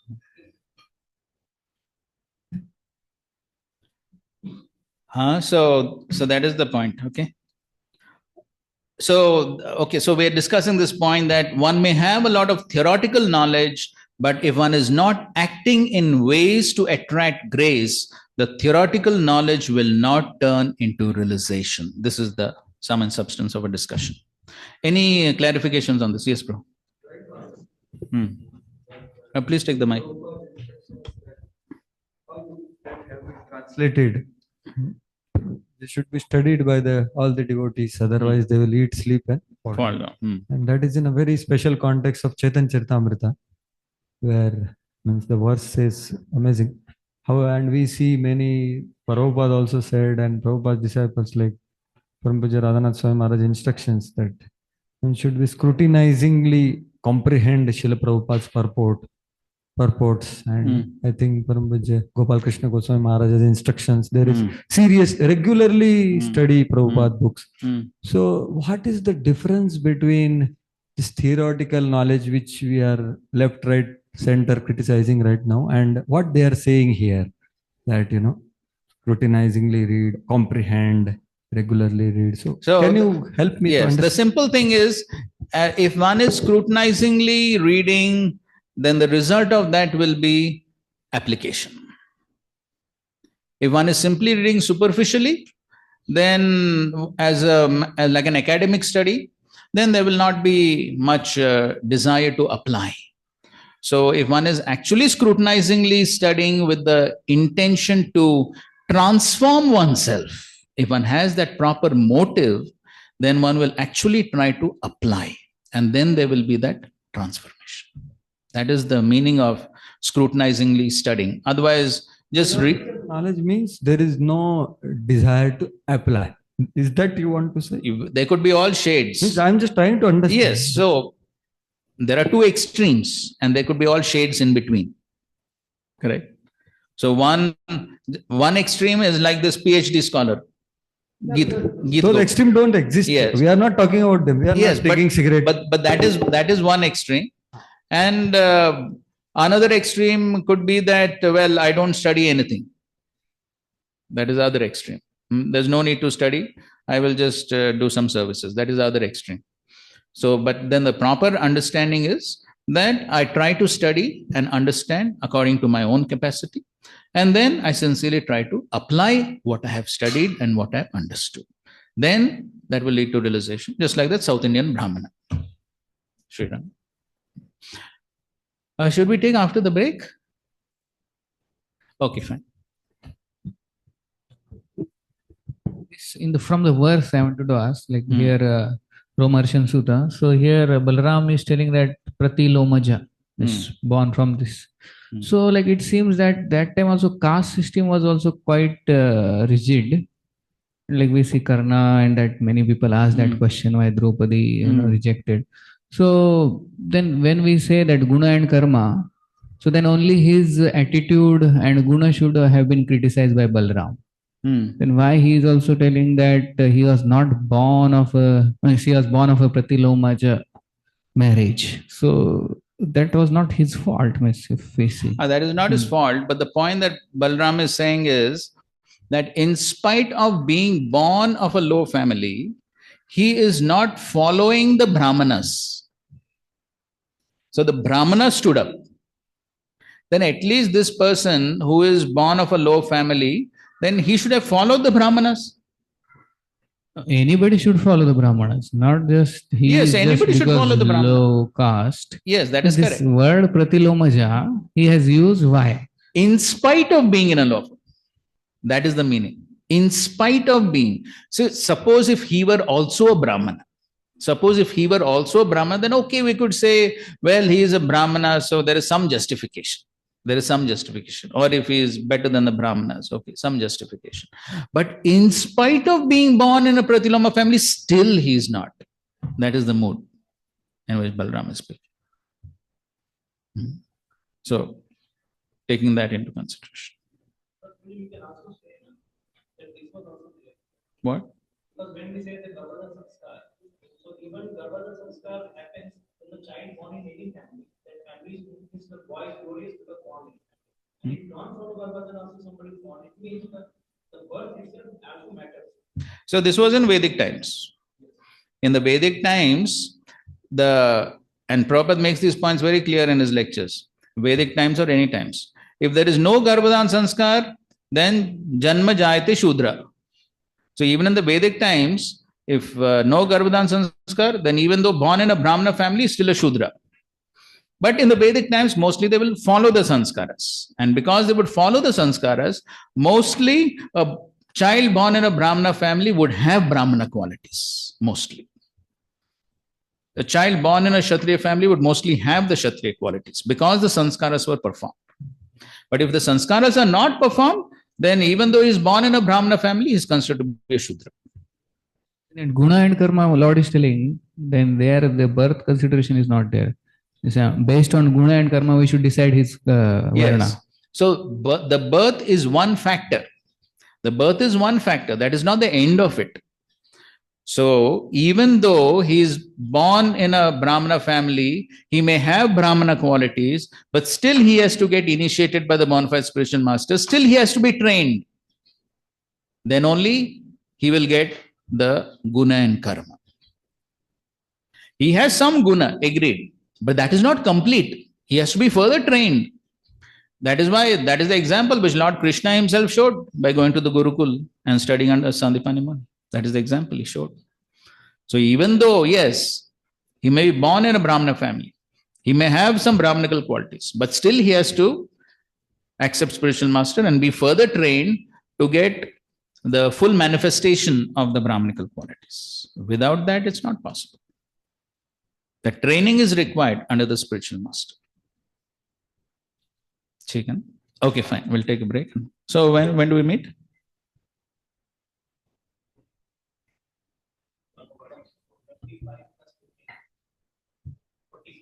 Okay, 12:40 will meet. Okay. Hare Krishna.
Hare Krishna, Prabhu. Hari Hari. May I ask something?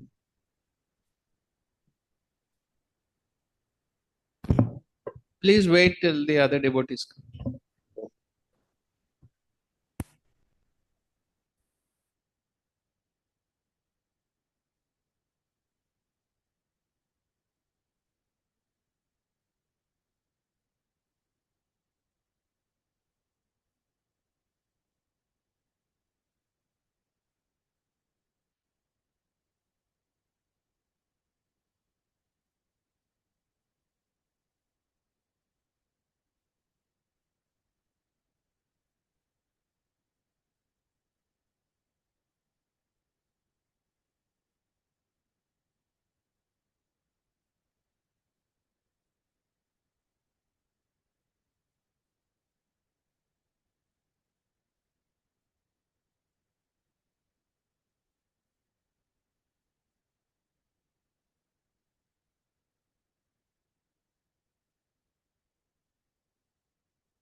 Okay, time is up.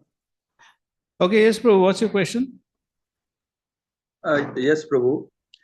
Just this thing always question is there. Pure devotional service means Raganuga or Rupanuga. Pure devotional. So always this comes pure devotional service. So then basically always it is like, here also very clearly one being satisfied with pure devotional service. That's very clear. So that's the basis of this whole thing. If you boil down, even with association, that PhD person with association of Prabhupada also, he didn't get it. He ran away. No, he didn't get association of Prabhupada. Association means at least, yeah. So he didn't open up his heart to Prabhu. Yeah, yes, correct, Prabhu. But then he had the opportunity to associate with him and he didn't. Yeah, that's right. So he didn't associate. He was not fortunate associate. He just spoke with him. But then there's one thing is that association with a pure devotee, and then one being satisfied with pure devotional service. The route to, that has to be done. So sadhana bhakti leads to pure devotional service is also not justified. So what do we make of this? As you know, like just a very theoretical thing, Prabhu. This is not. We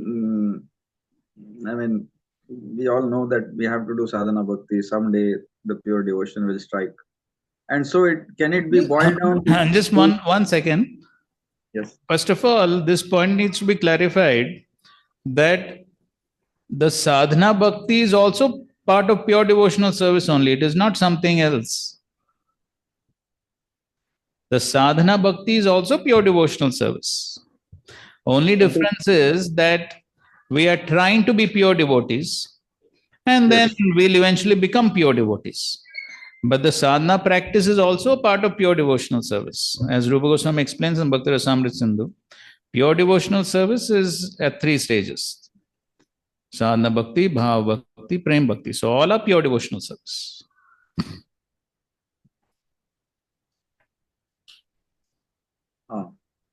So that means boils down to actually practicing. Yes. Practicing, that's it. Not just reading.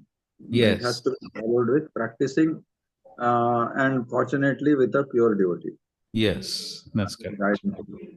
Right. Okay. So, in the context of our discussion, Srila Prabhupada has written that beautiful statement in the purport to Bhagavad Gita, chapter 8, text 28. Famous statement. Study of the Vedas is not meant for eighth, 8th chapter, 28th verse. Some of these statements are worth memorizing actually. Study of the Vedas is not meant simply for the recreation of armchair speculators, but for the formation of character.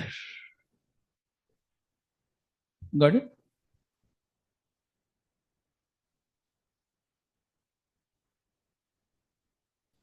It's in the second paragraph of the purport, second or third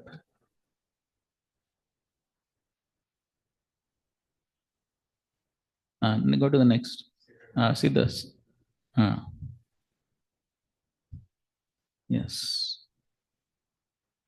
So that is and before that Prabhupada is writing. After the student studies the Vedas under the master for some time, at least from age 5 to 20, he may become a man of perfect character. So that is the purpose.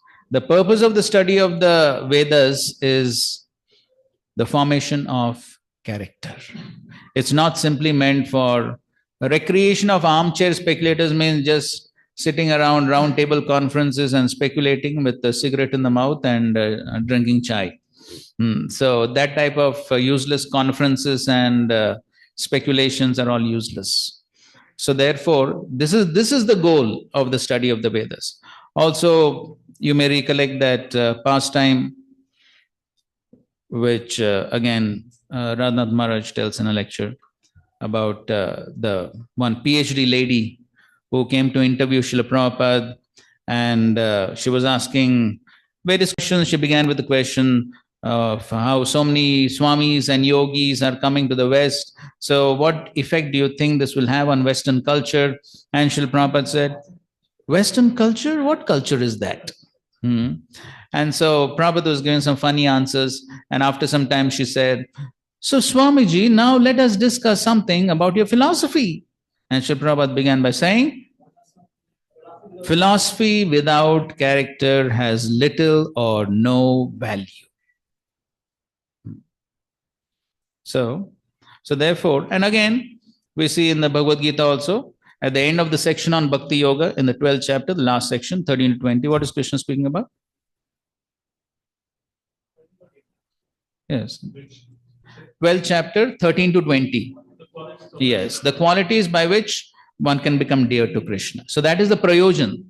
After speaking the entire Bhakti Yoga section, that is what is expected by the practice of Bhakti Yoga, because Bhakti means the contamination, the material contamination has to go off by the practice of Bhakti. When the material contamination goes off, then the natural good qualities of the soul will automatically be manifest.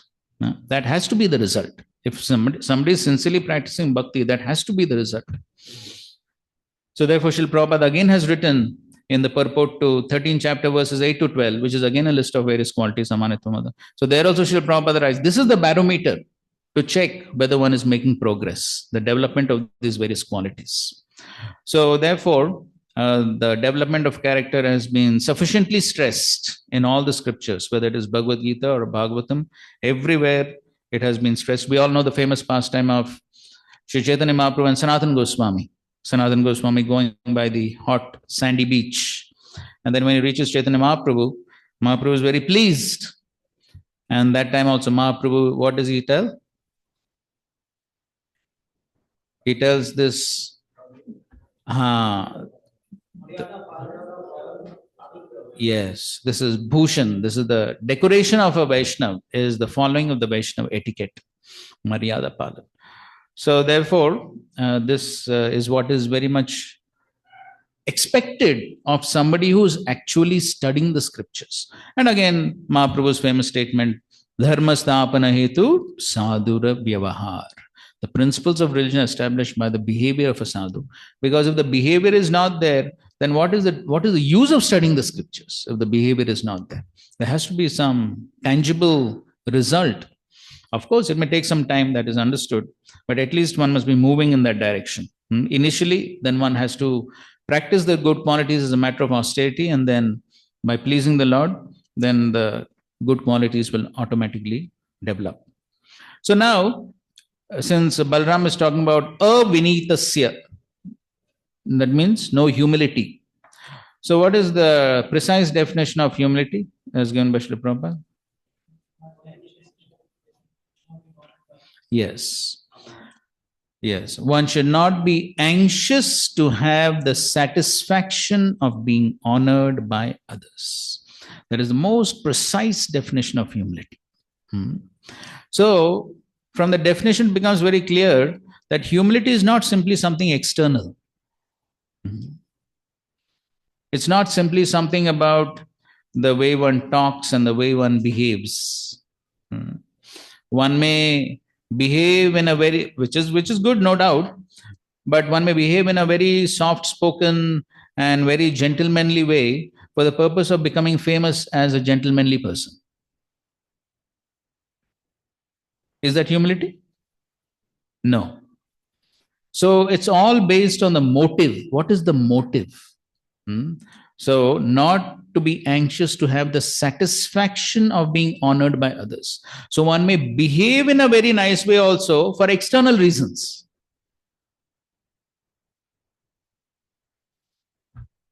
So sometimes even amongst devotees, sometimes devotees say, "Arey, these karmis behave better than devotees."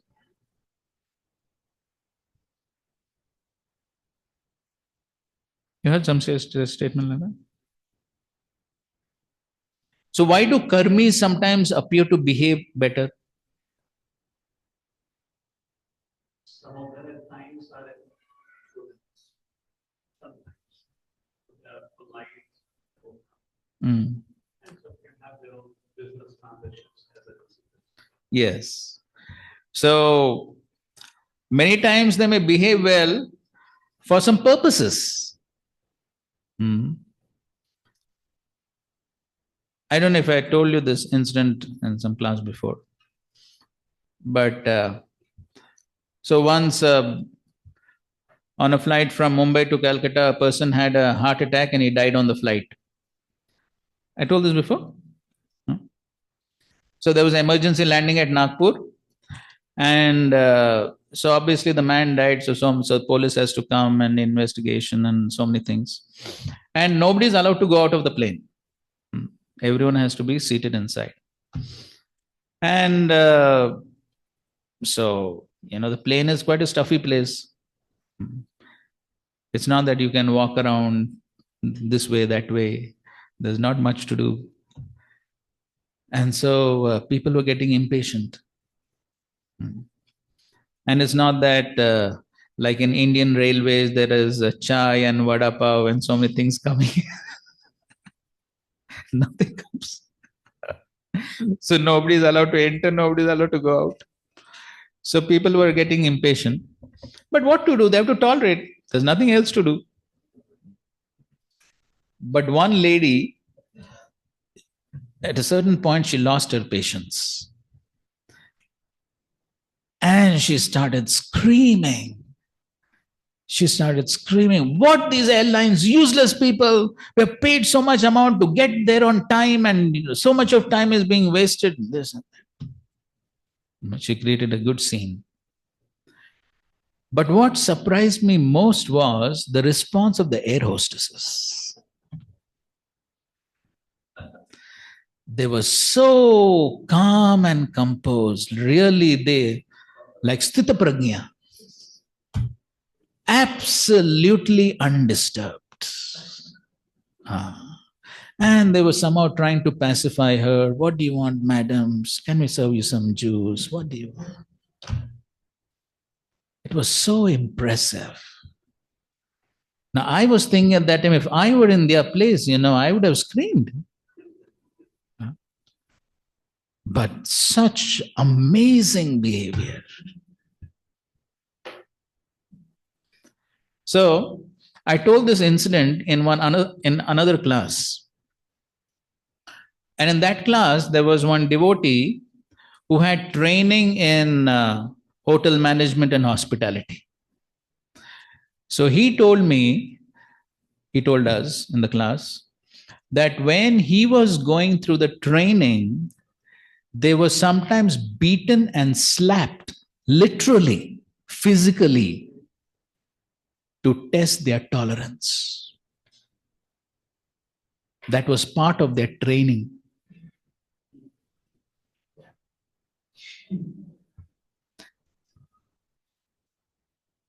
So just see how much vigorous training people are ready to go through. So something to contemplate on. Good training, no? It's a good training. Yes, army also is very severe. Yes, army is also very severe. Prabhupada compares. Yes, military training. So, why? So then when they're trained like that, then when they face the situation, they're able to remain calm. Even though inside they may be boiling, but externally calm sages. For what? Yes, the money, that's the motive which pushes them. So materialistic people may have or their different motives for their good behavior. But then as far as devotees are concerned, so we don't have any such material motive. So our motive is only to please Guru and Krishna. So the point is that, yes, so therefore it becomes essential that, so we were talking about motive. So the humility, so behaving in a very nice way is not simply to get a reputation of being well behaved. It's not simply for some reputation. It is for the purpose of pleasing Guru and Krishna. Then that is real humility. Not simply to get a reputation. So just like, we know the famous pastime of the Amsterdam temple opening. You know the pastime of Amsterdam temple opening? So there were a lot of discrepancies in the requirements of the yajna and all that. And Srila Prabhupada was screaming and yelling at the temple president, even though there were TV reporters and newspaper reporters, everything being recorded. Why? Prabhupada didn't care for his reputation. He was more interested in training his disciples, instructing his disciples. He didn't care what the newspaper and TV people. Of course, we can't totally imitate these things. We definitely have to be conscious. But the point is that we are not simply interested in some reputation. So humility, so somebody may behave very nicely. Okay, I won't chastise anyone. I won't do anything. I'll speak very softly so that everyone knows that I'm such a wonderful, kind-hearted, soft-spoken devotee. So if one has some ulterior motive like that and is showing some external behavior, then that is also not counted as humility. The humility is, therefore, that definition which Srila Prabhupada is the most precise. I don't know whether you'll find it anywhere else. But that's the most precise definition of humility. Not to be anxious, to have the satisfaction of being honored by others. Because that is from where the satisfaction comes. When others honor, satisfies. Not to be anxious to have that satisfaction. So, now, the opposite of humility is what? Arrogance or damba. Damba is a desire to make a big show. That is precisely what is damba. Damba. One wants to make a big show. That is the opposite of humility. So, and to put it more precisely, in humility, one does not have a desire for honor, and the opposite is to have a great desire for honor and reputation. That is pratishthasha. Pratishthasha. So we know these are weeds in our practice of devotional service, puja, la, pratishtha. And when there is pratisthasha, when there's a desire for pratishtha, another quality follows that. You know what? Yes, kapatya. Kapatya or crooked behavior follows pratisthasha. So I just thought of reading a few things on this subject matter of kapatya and pratisthasha. I don't know if you have it in your Veda base there. So this is from Gaur Govind Maharaj's book. Trinadapi Sunichena. That is the name of the book. Yes, it is there in this Veda base. What I have is this 2019 Veda base.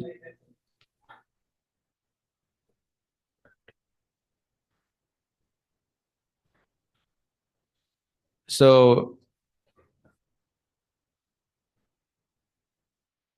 you open that? Yes, this is what publications?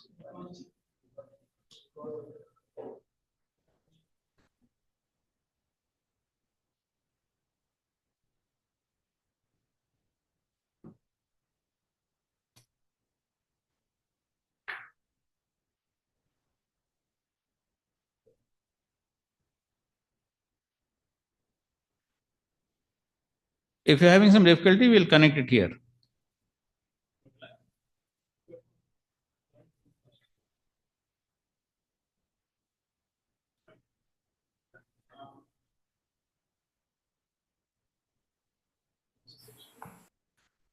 This is in books by ISKCON devotees. So there are books by Gaur Govind Maharaj. Down, right down, that is Gopalji publications. Gaur Govind Swami's books.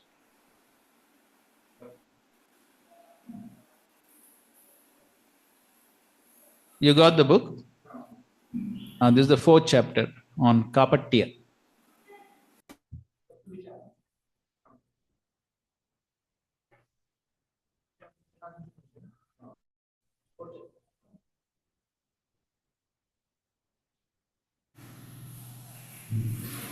Is it possible to ask question till that time online? Okay, we'll just finish this discussion and take questions. So he's sharing this.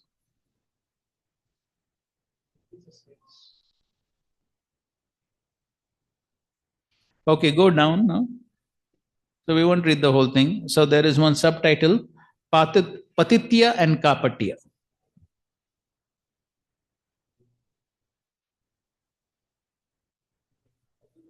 Little more down. Go down.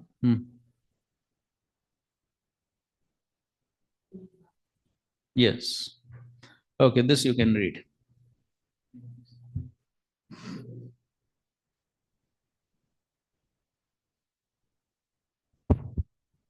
Hare Krishna. So those who are speculators, crooked persons, kapati, they only speculate. They will not accept things as it is. They never accept the essence, sar. They accept vastu as avastu, and avastu as vastu, sat as asat, and asat as sat, real as unreal, and unreal as real. Therefore, sadhu, guru, mahajans have said that one who is very serious, very eager to achieve perfection in his human birth, which is Krishna bhakti, to get Krishna, should be very simple. He should cultivate simplicity. आप उसको full screen कर सकते हैं विदेश को ऊपर वाला screen से हटा दो बड़ा हो जाएगा just double click on that anyway बड़ा कर दीजिए view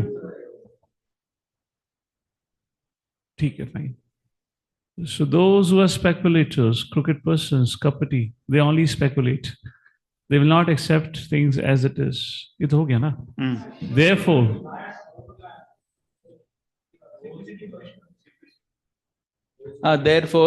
Therefore, sadhu, guru, and mahajans have said that one who is very serious, very eager to achieve perfection in his human birth, which is Krishna bhakti, to get Krishna, should be very simple. He should cultivate simplicity. Simplicity is Vaishnavism. Those who are real sadhus, Vaishnavas, are simple by nature. They are not crooked at all. This crookedness, kapatya, is a great hindrance on this path of perfection. This is a sort of disease, patitya and kapatya. One who is a crooked person, who has developed crookedness, even becomes envious towards the doctor who has come to cure him. He becomes envious of the doctor, so his disease is incurable. Yes, so therefore he compares it to a person who's pretending to sleep. Somebody who is actually sleeping can be woken up, but somebody who's pretending to sleep, very difficult to wake him up. So similarly, somebody who's crooked person, then he's crooked, So he doesn't want to improve himself. Therefore, even when the doctor comes to treat him, he doesn't take the medicine. Why? Because he was envious even of the doctor. So then who can cure him? Nobody can cure him. Okay, continue.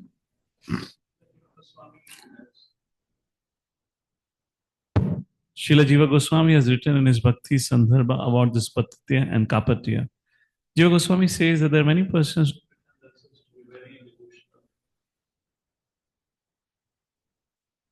Jiva Goswami says there are many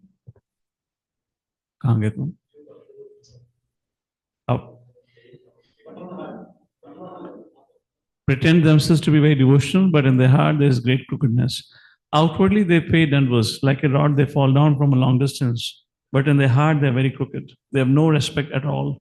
They criticize the sadhus, acharyas, gurus, Vaishnavas, but outwardly they pay dandavats as if they are very humble and have a very devotional attitude. They act like this. They offer worship also, but in their heart there is great duplicity. Jiva Goswami has also said in his Bhakti Sandarbha that they cannot make any advancement on this path of perfection. Such persons take to karma, jnana, yoga, tapasya, tyaga, niti, morality. They speak about morality, renunciation, detachment. They speak about penance, jnana, yoga, all these things, and they practice externally something also. They post themselves as very moral persons, but their heart, they're very crooked. Such hardness is in their heart. Outwardly, they pay dandvat and offer worship to sadhu, guru. They're very keen to find faults of that sadhu, guru, Vaishnava. Continue.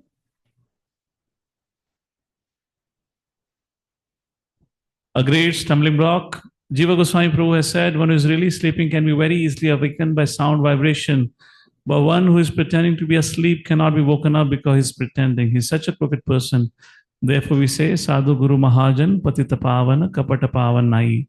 They are deliverers of the distressed patitas, but they are not deliverers of these crooked persons. Kapata Pavan Nai. Those who leave such sadhu gurus and go anywhere else due to this crookedness cannot be delivered. They cannot achieve perfection in their life. Your feet are fixed here on this ground, and if by chance your feet slip, only this ground will give you shelter, nothing else. So if by chance you slip from the lotus feet of the guru, only that guru will give you shelter. No other Vaishnava sadhu will give you shelter. Okay, just on this point, maybe I shared this before, I don't remember, but anyways. There was one devotee who was, so he's initiated, he just got recently initiated from one, and he's one from one of the prestigious IITs in India. And so obviously very brilliant person. And so somebody who's materially intelligent, then he is able to read a lot because of that capacity.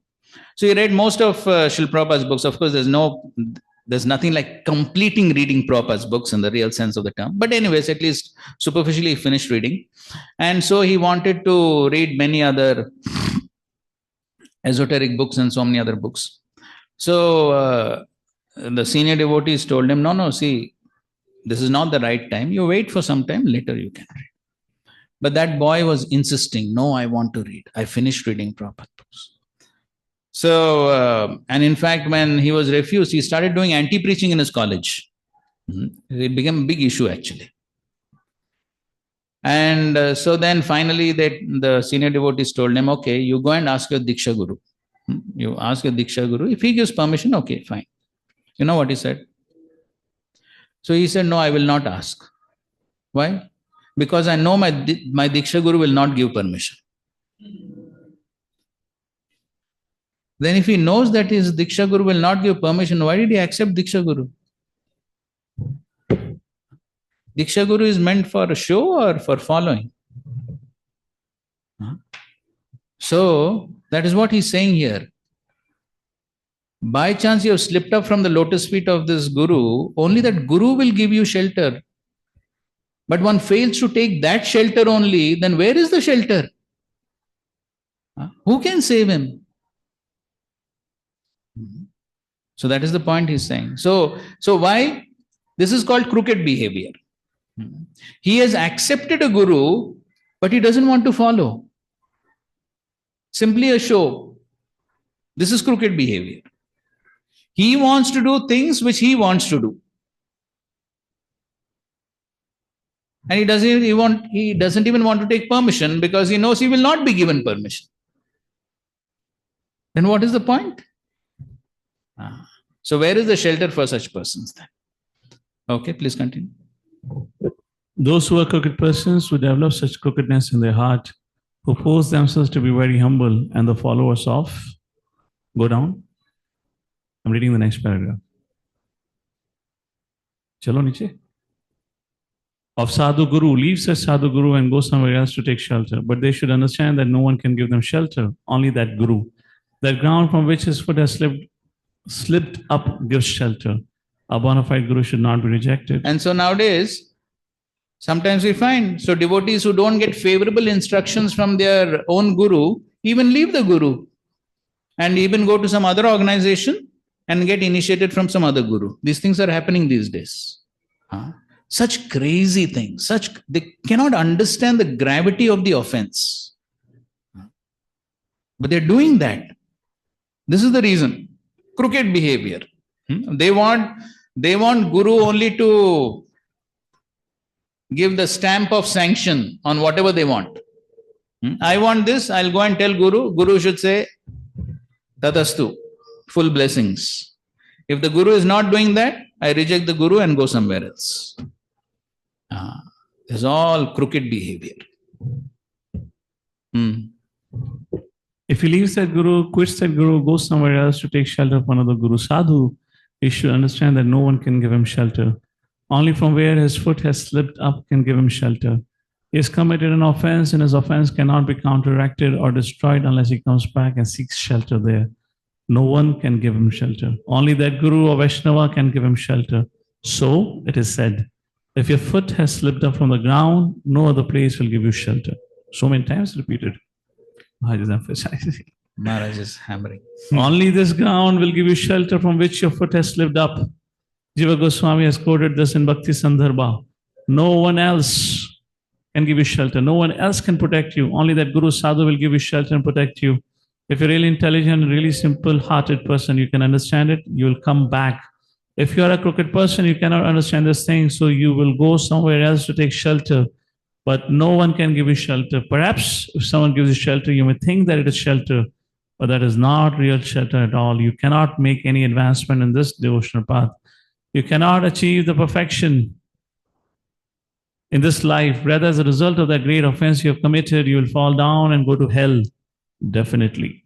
Unless you come back, you must be entrapped by this crookedness. It is crookedness, kapatya, nothing else. Jiva Goswami Prabhu has discussed this in Bhakti Sandarbha, how this kapatya, crookedness, is a great stumbling block, a great hindrance in the path of devotional service. I don't know, this another instance which took place a few years back. Maybe I mentioned, I don't remember. But there was one devotee who was sent to one area to preach. He was nicely preaching, cultivated nice congregation, 300 to 400 devotees. Some of them got initiated, and the preaching was really flourishing. And so, when any preaching flourishes, then there's a need for new place, new temple. So this devotee approached his JBC spiritual master, and he placed his request. So the GBC spiritual master told him, see, there are also other projects coming up in this area. Please wait. After some time you can consider. But this devotee was getting impatient. And so he placed his request 3-4 times and he got the same answer. So then when he got the same answer, then the mind tricks. Then he started concocting, speculating, oh, these authorities in ISKCON, they're not allowing me to grow, they don't want me to get some recognition, this, that. He concocted his whole negative thinking. And he got so disgusted, he lost faith in his own spiritual master. And then when one is in that situation, how long he can stay? And then there are enough people waiting to take in such people.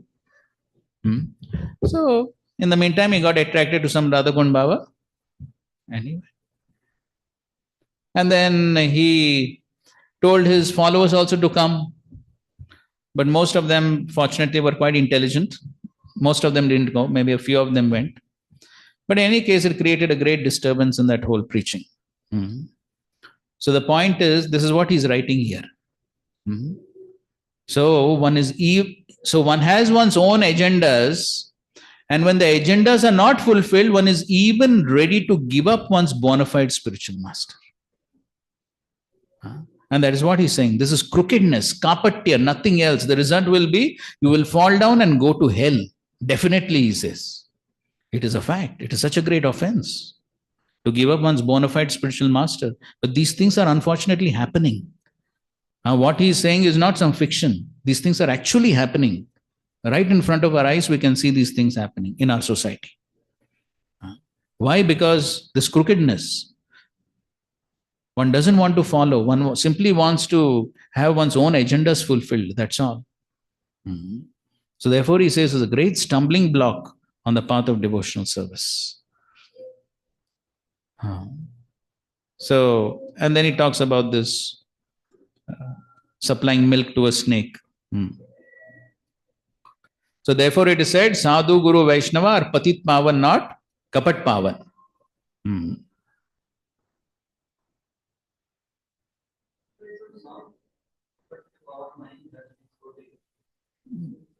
No, I don't know. Just one second, we'll just finish this discussion. Then the question may be asked, but why is it that people take to this crookedness? Why are they not becoming simple? Why will you find this crookedness in a Vaishnava community? Therefore, Sadhu, Shastra, Mahajans and Acharyas say, to be a Vaishnava, you must give up your crookedness and become simple. So now, go on to the next subheading. So now he says, what is the cause of the kapatya is this. Name, fame, prestige. So this is the connection between kapatya and this pratishtasha. Okay, now you can read this. Also in the Vaishnava community, you'll find that this crookedness, kapatya, is going on. No simplicity at all. It is politics, crookedness. They're after name, fame, and prestige. Only for that reason they cultivate this crookedness, kapatya. They pose themselves as Vaishnavas, but they're not real Vaishnavas. Vaishnava Acharyas have said, Vaishnavera Pratishtha Shukrera Vishta. That is a stool of a hog, Bhaktivinoda Thakur.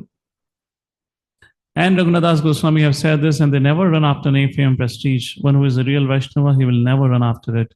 But all are running after this by cultivating crookedness. How can they get labha, puja, pratishtha, worship from others and occupy a superior position?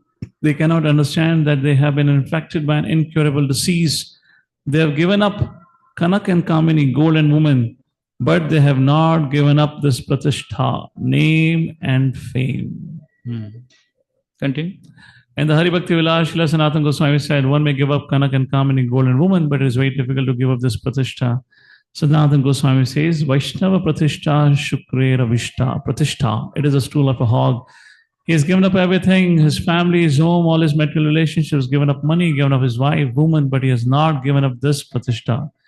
This pratishtha, vishtha, the stool, the Mahajanans, Vaishnava Acharyas like Bhaktivinoda Thakur, Raghunadas Goswami, Sanatana Goswami have said, it is the stool of the hog. Stool is an unnecessary thing, it should be rejected. Nobody accepts stool. It is a rejected stuff, very bad, impure. For those who are hogs and dogs, they accept the stool. They think this is very nice and is to be accepted. Those who are so-called renunciate have given up everything. They say, Artham anartham bhavaya nityam. This money, artha, is the cause of all anartha, so we have given it up. They say that they've given up everything, their wife, their son, their family related, but they have not given up this pride that I have given up everything. Such pride is there. In this world, you will find, beginning from a boy to an old man, they're all running up after this pratishtha. Name, fame, and prestige.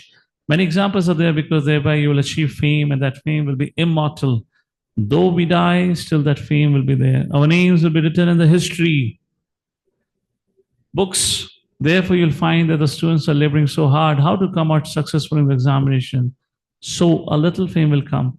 Those are expert swimmers. They're swimming the English Channel or Atlantic Ocean and think, I will swim. If I will drown, still my name will be recorded in history. They're so mad after this name and fame. Pratishtha. They're not even afraid of their death. Some are doing mountaineering, climbing to the highest peak of the Himalayas, Mount Everest. They may die by chance, but still they think, my name will be written in the history books as such a great mountaineer. This is Pratishtha. It is very difficult to give up. Continue. You will also find in this community of holy men, Sadhu Samaj, Sadhu community, that one poses oneself to be renunciate. He has only one kaupin, nothing else. Some only use the bark of the tree as clothing. Such great renunciates, he never stays in one place for more than one day. He moves about because I will develop some attachment to the space. Every day he goes out and gets some madhukari. He's wandering there in the jungle of Vrindavan and Brajabhumi getting madhukari. Such a great renunciate, but has not given up this pride that I am a great renunciate. He never builds a cottage for himself. He stays anywhere under a tree. Outwardly he has become very niskinchana or a kinchana, great renunciate. Therefore, Sanatana Goswami has said, one may give up Kanak and Kamani, one may give up everything, but it is very difficult to give up this pratishtha, bishtha. Only for this, a man becomes crooked, intolerant, and envious. In this material platform, it is quite natural that one becomes envious. Oh, he's making advancement. He's becoming more wealthy than me. He's occupying a greater position than me. So man becomes envious and a plan is made to pull him down in the political field. Political enviousness is there. Political murder is there. This is enviousness. It is all crookedness. You'll find in the Sadhu Samaj also that if someone is making some nice advancement on the spiritual path, then one who is a real sadhu will say, yes, yes, he's making some nice advancement. Or one who is not a real sadhu, who is a crooked person, just posing himself as Vaishnava sadhu, cannot tolerate it. He becomes intolerable when he hears this, as if a sharp arrow has pierced into his heart when he hears that. Oh, such and such is making advancement. It is very difficult to hear and tolerate it. It is intolerable, but this is not at all appreciated. Srimad Bhagavatam says, Nirmasaranam satam vedyam dharma projita kaitavatra parmo nirmasaranam satam vedyam vasavatra vastushvitam tapatrayana moolanam. Completely rejecting all religious activities which are materially motivated, this Bhagavad Purana propounds the highest truth, which is understandable of those devotees who are fully pure in heart. The highest truth is reality distinguished from illusion for the welfare of all. Such truth uproots the threefold miseries. That Vaishnava, Bhakta, who is not envious can understand this Bhagavad Tattva. One who is envious, though he has come to the society of Vaishnavas and follows the path of the Vaishnavas, cannot understand this Tattva. Paramo nirmasaranam satam vidyam, cannot make any advancement on the spiritual path. If a real sadhu and Vaishnava sees or hears that such and such Bhakta devotee is making advancement, then he becomes joyful. Yes, yes, he's making advancement. He becomes joyful. But if instead of becoming joyful, becomes envious and becomes very intolerable on his part to hear such things, this is kapatya, crookedness. Yes, so therefore he says, kapatya is the paramour of pratishtha. So when one has a desire for pratishtha, then one has to do some crooked things to get the pratishtha. So therefore they go together. What is the solution? He quotes this verse from Manashiksha by Raghunath Das Goswami. Pratishtha drishta shwapacha ramani me ridi natet katam sadhu prema sprishati shuchiretan nano manaha sada tvam sevasva prabodayata samantam matulam yatha tam nishkasya tvaritam ihatam veshayati saha. So he's comparing this Pratishtha to what? Shwapacha ramani, shameless dog-eating outcast woman. So they really give very terrible examples. One is Shukrera Vishta, and then this Shwapacha Ramani is audaciously dancing. What is the solution? Always remember and serve the immeasurably powerful commanders of the army of Sri Krishna, the beloved devotees of the Lord. They will at once banish this outcast woman and initiate the flow of immaculate Vraja Prema in your heart. That is the solution. So that is how one can give up this So if you run after this Pratishta, this Vishta, the stool of a hog, and a shameless Chandalini, as long as this shameless Chandalini is dancing in your heart, you cannot tread this path of devotional service at all. This Kapatya is the paramour of Pratishta. As long as this desire for Pratishta is there in your heart, you cannot give up Kapatya, because Kapatya is its paramour. That is said. You cannot be freed from this Kapatya at all as long as this Pratishta is there. Pratishta is a shameless Chandalini. Okay, fine.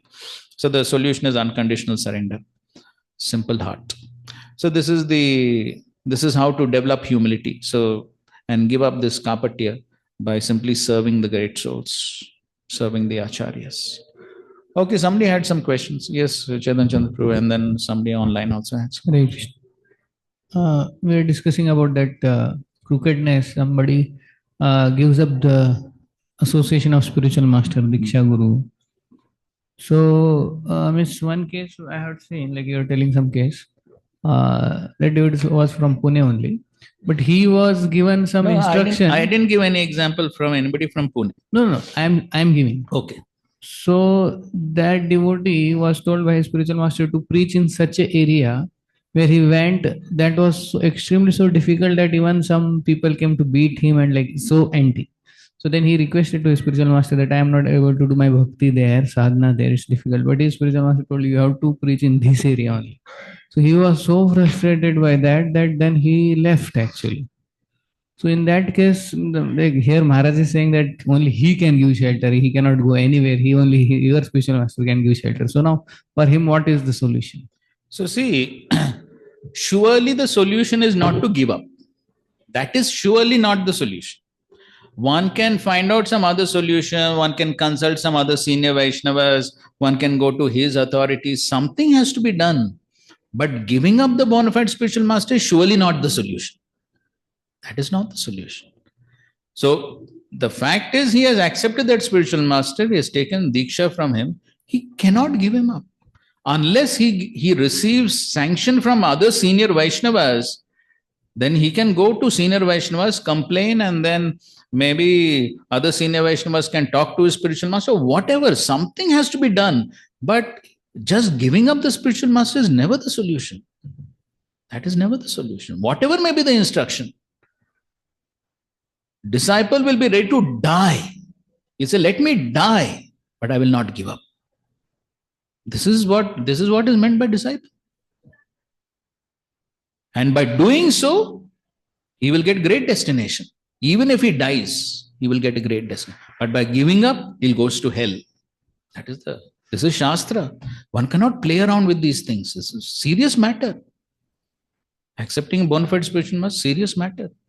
It is not sabji mandi. Even if his spiritual life is also at stake, so he still follows the instruction. Has to. But again, it's not blind following. He can consult other senior Vaishnavas, approach higher authorities. All those options are there, especially in our society. So many options are there. So all that can be done. So it's not blind following. So he can do all that. But he can't give up. Suppose he does that, goes to the seniors and other GBC and approaches, they tell the problem.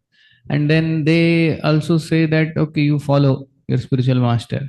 So now he has to follow anyways. Yes. And in such a circumstances, he, as you said, he may die also. Yes. So he should just follow. Yes. Whatever is told. Yes. Whatever happens. Yes. Like, if that is what other senior Vaishnavas are also saying, if that is what other senior Vaishnavas, higher authorities are saying, it is better to follow.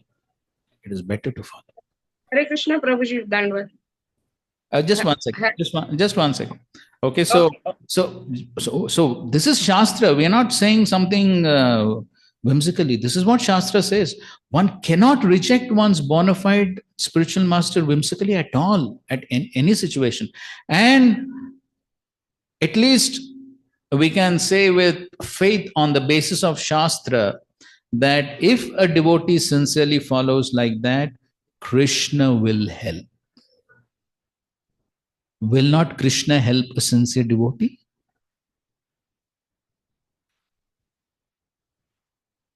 Krishna can change the mind of the spiritual master. Krishna can change circumstances. So many things Krishna can arrange. The only thing that's required is faith. If there is faith in the words of the Shastra and faith in the words of Krishna, the miracles will take place. The South Indian Brahman at Srirangam, who was told to read Bhagavad Gita every day, illiterate person. Now all the other Pandits over there are making fun of him, correct? Now he could have said, hey, what instruction my spiritual master gave? I'm an illiterate person, he's telling me to read Bhagavad Gita, everyone is making fun. No, I won't read Bhagavad Gita, forget it. He could have done that, no? Even though they were making fun of him, he continued. And you see the result of that. The result was the Supreme Lord came. That is the result. This is the meaning of faith. This is the meaning of faith. The faith will be tested, no doubt. The faith will be tested. But when one follows, Yasya deve para bhakti yatha deve tatha guru tasyeta katitayat prakashante mahat. Then everything is. So, who does not have challenges in the practice of his devotional service? I think the Sachinand Bhavanpur, you came to the bathroom right now, right? You were playing he was playing a recording of His Holiness Radhanath Maharaj, and I just happened to hear a few words. And Maharaj is saying, who has been tortured like Prahlad Maharaj? Has anyone been tortured like him? But he never gave up. What were the difficulties Srila Prabhupada went through as he was trying to establish ISKCON? In the Sunday class, we were talking a few things. Hardly anything we spoke. But then we can't even imagine what Srila Prabhupada went through to establish ISKCON. But he went. And Srila Prabhupada is written. I've quoted this many times. March 6th, 1966. If you want, you can see. In Srila Prabhupada's diary, March 6, 1966. Srila Prabhupada has written, I'm paraphrasing. Srila Prabhupada has written, today is the Adivas of Gaur Purnima. It was the day before Gaur Purnima, March 6, 1966.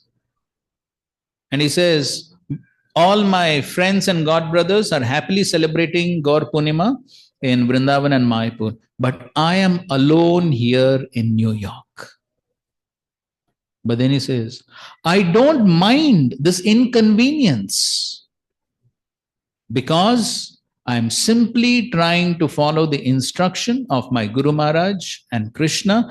And for doing this, I am even ready to go to hell. Prabhupada is writing. Even ready to go to... Actually, he was already living in a hellish condition, actually. It was no better than hell. It was already like hell only there. But Srila Prabhupada was ready to go through that just to follow the instruction of his spiritual master. And that is what Vishwachak Thakur has written in the commentary to Vyavasayatmika Buddhi. The instruction of the spiritual master is life and soul. Whether sansar may exist, may not exist, that means I'm liberated, not liberated, whatever be the condition, I cannot give up the instruction of the spiritual master. That is Vyavasayatmika Buddhi. That is why it is a very serious business to accept a spiritual master. Therefore, Srila Prabhupada would often say, it's not simply a matter of fashion to accept a spiritual master. One has to be ready to follow. Even though instruction may be very difficult, still one must be ready to follow. So, of course, all that trying to discuss and see whether it's bona fide. So, all that is allowed. Discussion, suggestion, all that is allowed. But finally, whatever is told, one has to follow. Before accepting, everything should be considered. Whether to accept this person as spiritual master or not, everything is possible before. But once one has accepted, then there is no choice. Then one has to follow. But from all the examples of the Shastras, one thing is certain. If one follows, the result will be glorious. That is certain. That is what Shastra is saying. All right, no? Yes.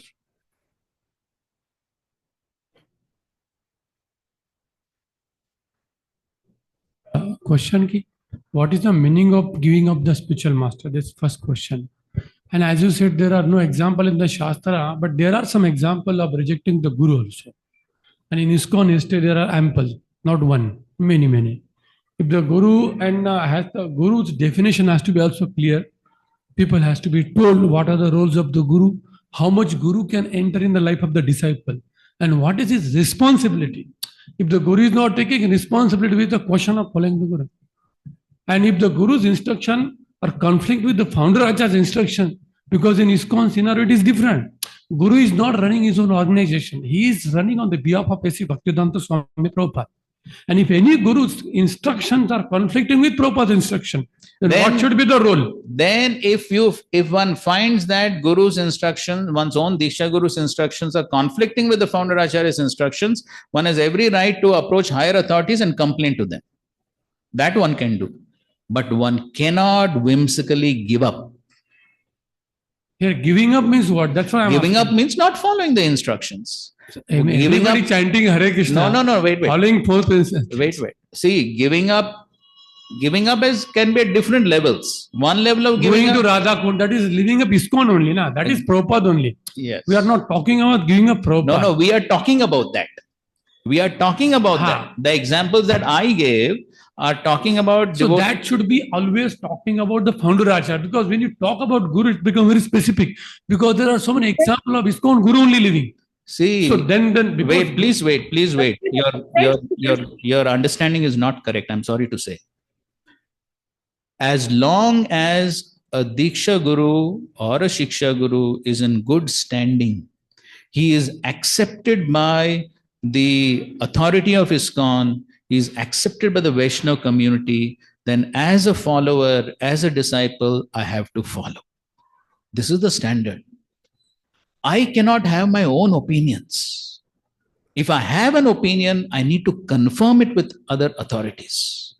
This is the etiquette. There are etiquettes to be followed. I cannot just whimsically say, oh, this Guru is not following the founder Acharya's instructions, so I give up, or I don't have faith. I cannot say these things whimsically. If I find that some Guru is not following, then I need to confirm how much perfect am I to pass a judgment on another senior Vaishnava. What is my adhikar? First of all, I have to consider this point. I myself am a fallen person. What is my adhikar to pass a comment on a senior Vaishnava who has spent many, many years in the movement? I can't just loosely pass a comment like that. So if I find some discrepancy, with a proper, humble mood, I need to confirm, I need to clarify, I need to consult other Vaishnavas and act accordingly. Correct. I am not talking about giving up means like going to Radha Kund, that of course. But as you said, that clarification can be done, and not following the Guru means he's not following any principle, he's not following properly ISKCON. He's not. See, if somebody is not following principles, somebody is not serving ISKCON properly, how do you think ISKCON authorities will allow him to function as a Guru? No, I'm not talking about Guru, the disciple I'm talking. Not, if the society has not rejected the Guru, there is no question only. Correct. Because as long as the GBC says his authority, we have to follow. Correct. But that in the IDC course, there is that sometimes one may lose the faith also. So still he has not, one should not cross the etiquette. What you are saying, that the etiquette should not be, because it is all internal thing. Yes. How much people say some has 90% faith in Prabhupada's instruction, he's continue and he's doing his routine work, and somebody may derive, like Radheshyam says, 90% faith from the Guru's lecture, and somebody may derive 19% from Prabhupada's lectures also. But it is all within the etiquette. Yes, the this etiquette is not needs, like rejecting the Guru, I'm asking. No? Yes. See, the etiquette needs to be followed. That means what? See, you're talking about inspiration. Okay. Inspiration can be derived from different sources, and how much inspiration one derives from whom, that is left up to the individual. But when I accept a certain personality as a Diksha Guru, and that Diksha Guru tomorrow gives me an instruction, I need to follow it. whether I like it or not. I can discuss, I can suggest, I can do all those things. At the end of the day, I need to follow. Because I have accepted this person as Diksha Guru, I need to follow. That is the etiquette. That is the point we're trying to. Otherwise, it will fall within this kapatya and. Okay. Okay. So, Yes. Prabhuji. Yes, online. Prabhuji, Hare Krishna, Dandavat Pranam. Prabhuji, actually, I wanted to know that being a senior authority, if someone comes and asks you that I have got the answer from a spiritual master regarding such and such a case, but if person is not satisfied and going behind in the devotional life, so what should be our attitude regarding such things? वो follow नहीं कर पा रहे हैं तो अभी हमें देख के अच्छा नहीं लग रहा है. What should be our attitude towards such person? So you're asking about some other devotee who is not able to follow the instructions of his spiritual master.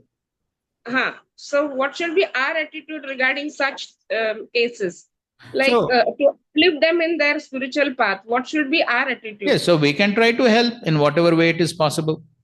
In whatever way possible, we can try to help such a devotee to re-establish faith in his spiritual master, in ISKCON. And so we can try to help to whatever extent it's possible. Nothing is working, Prabhuji. So what can be done in such a Then we can pray. If nothing is working, all we can do is pray. What else? Because the very words of the spiritual masters are not satisfying the person concerned. So how can we rectify the things? Yes, so he can consult other Vaishnavas and see how the faith can be re-established.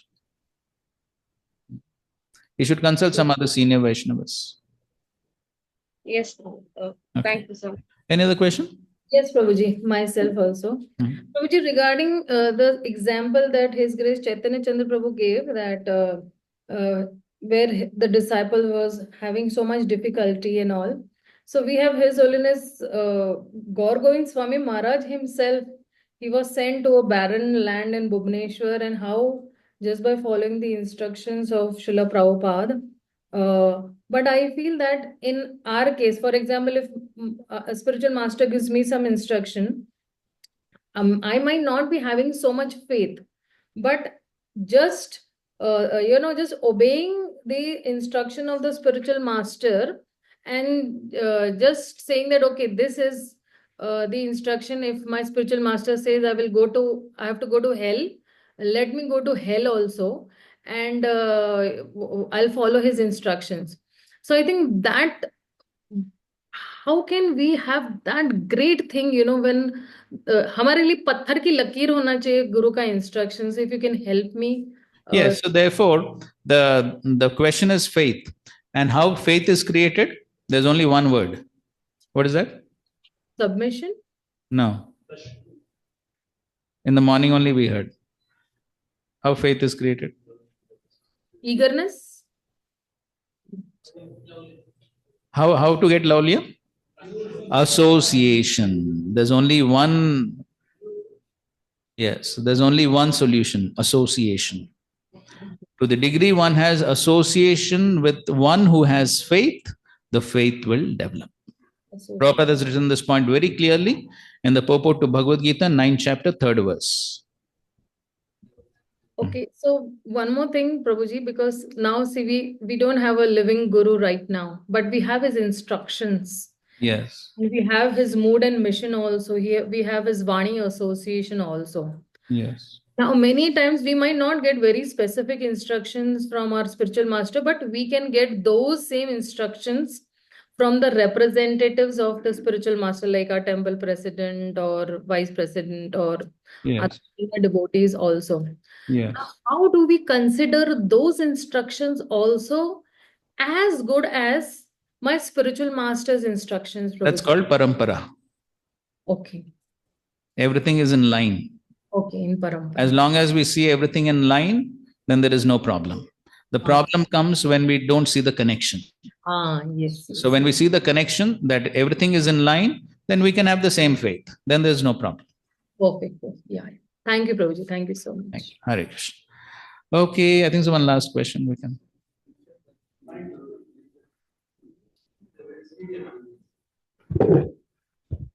my question is that actually Kali Yuga, this envy, Pratisthasha, it's all pervading. And it's not a button, just to give up. At least I can tell there is ocean is there after 15 years. So you have to work upon it. So Correct. my question is that we have seen, like he gave one example, I don't know whom, but I have one example of my own friend from our batch. He's very sincere, dedicated, but then he left. So what is the role of the Vaishnav community in actually helping such person? And how do we inculcate this seriousness of initiation? Many times that we want people to get, let us have more devotees to get initiated. But we see that Radha Maharaj or others, they were so serious. They were not wanting to get initiated because I can't give up myself fully, so I'll wait. So, whereas sometimes we see that, let us not take him also, he will improve, let it get initiated. So we see that also. So how do we? Yes, so therefore, there is no problem. There is no problem in getting initiated with some amount of basic faith. But then at the same time, the proper training needs to be given. So it's an ongoing training that is required. So somebody gets initiated, then it's sometimes there's a problem at both levels. So the senior devotee who gets him initiated feels that khatam ho gaya abhi. Zimmedari khatam. He's got initiated, my responsibility for him is over. And the person who's following, he also thinks my business is also over. I've got initiated, now I can relax. So both are at fault. So the senior devotee who is training him, he also should understand that this is only beginning. Now the training has to continue. The training has to continue. So when he's in proper training, he gets the proper understanding, then he will grow. He will grow from that point. So then there's no problem. So the most important thing is the training education has to continue. And then the devotees have to know more and more deeply about the responsibility towards the spiritual master, following his instructions, how to follow, what are the challenges. All this training is required. And it has to be an ongoing training. It doesn't stop at any point of time. It has to go on and on as long as the material body is there. Okay? Yes, the role of other Vaishnavas. They are fried out actually. Yes, the role of other Vaishnavas, the Vaishnava community, is to help, to give the inspiration, to give the solutions to the various challenges, problems. So they're meant to be there for that purpose. Okay, fine. So we will end this discussion now. We were basically discussing Balram's words, and that is Adantasya avinitasya vritha panditamanina na gunaya bhavanti sma natasyeva jidatmanaha. That is what we were discussing. And so Balaram is Adi Guru. Okay, so he's Adi Guru and he's making some very important points for all disciples of all gurus as to what is meant by dharma. He's establishing dharma. That's what he's saying. I've come to establish dharma. I'm dharma palaka. So therefore, he's making a very strong point as to what is meant by dharma and how somebody who's following dharma, what are his roles and responsibilities. Lord Balram is making a very serious point for all of us to think about. And that is why we went into such a detailed discussion on that point. Okay, so now Romarshan is killed and we will just go through the final few verses of the chapter. Okay, so we are on text 29. Okay, so somebody can read the translations now. All the sages cried out, "Alas, alas," in great distress. They told Lord Sankarshan, "O masters, you have committed an irreligious act." Next. "O favorite of the Yadus, we have given him the seat of the spiritual master and promised him long life and freedom from physical pain for as long as this sacrifice continues. You have unknowingly killed a Brahman." No, you can read that short purport. Although Romharshan was not a Brahman, having been born of a mixed marriage, he was invested with that status by the assembled sages and thus given the Brahmasan, the seat of the chief officiating priest. So he was given that status by the sages and the Brahmanas. Okay, next. Text 33. 31 to 32. No? Okay, that whole thing I'm reading. You have that one.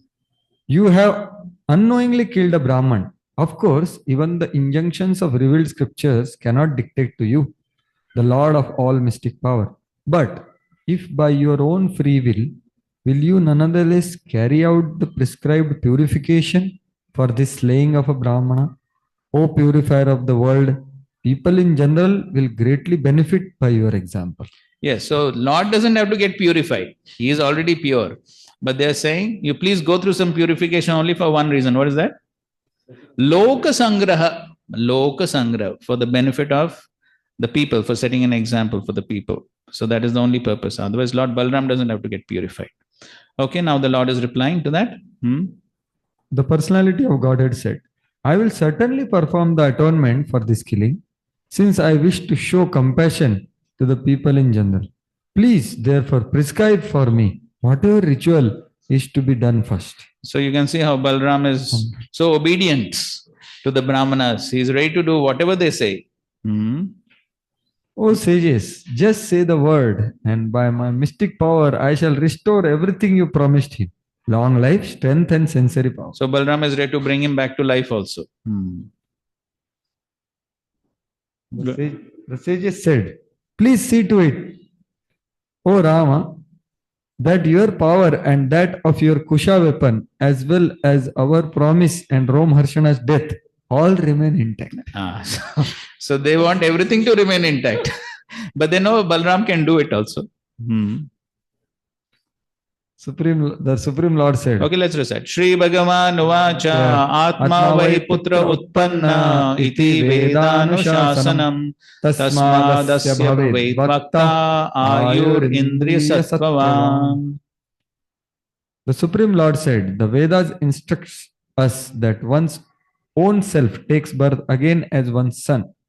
Thus let Romharshan's son become the speaker of the Puranas, and let him be endowed with long life, strong senses, and stamina. Purport. Srila Sridhar Swami quotes the following Vedic verse to illustrate the principle enunciated here by Lord Balaram. Angad angat samabhavasi ridyat adhijayase atma vaiputra namasi sanjiva sharadha shatam. You have taken birth from my various limbs and have arisen from my very heart. You are my own self in the form of my son. May you live through 100 autumns. This verse appears in Shatapala Brahmana and the Brihad Aranyak Upanishad. Next.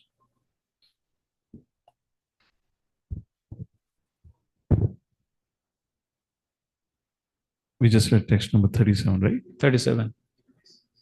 37, okay. Please tell me your desire, O best of sages, and I shall certainly fulfill it. And O wise souls, please carefully determine my proper atonement, since I do not know what it might be. Lord Balaram here sets a perfect example for people in general by humbly submitting himself before the qualified Brahmanas. Sages reply.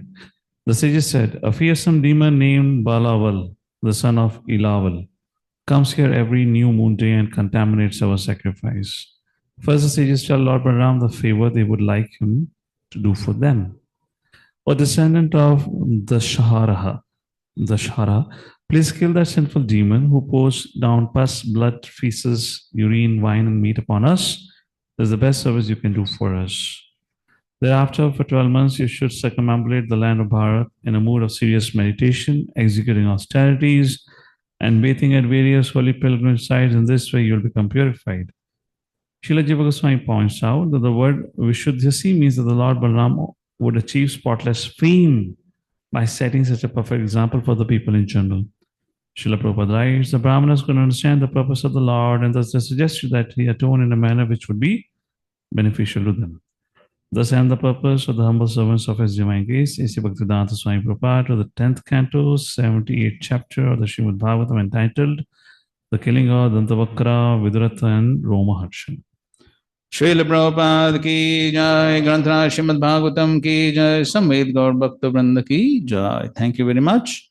Hare Krishna, Krishna Krishna, Hare Hare, Hare Rama, Rama Rama, Hare Hare. Thank you very much. So we'll continue our discussions tomorrow.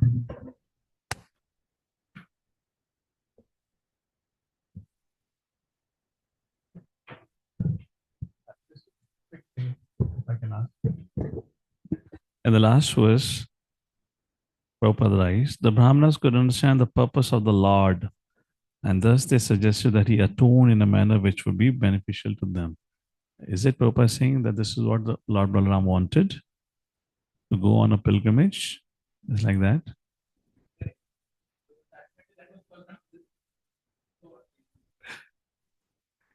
So, I mean, interesting way how the Lord functions, but just unnecessarily making complicated for a common man to understand. Lord, why to ask a question? How can I atone? You did the business, move forward. Yeah. Respected. Even I'm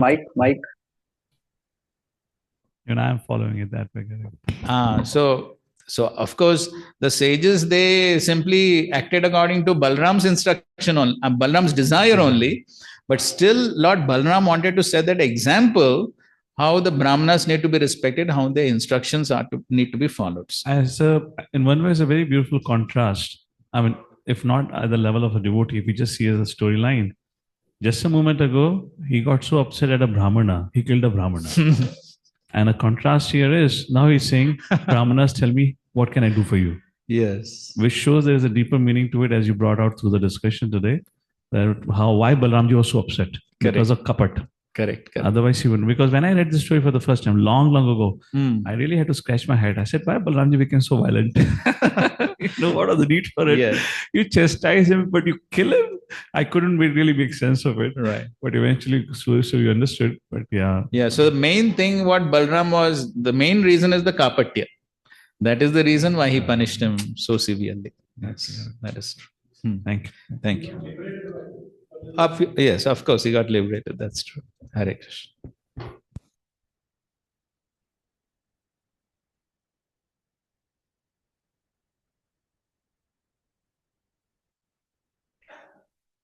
No, it said no, same thing. You also enter body of the Lord.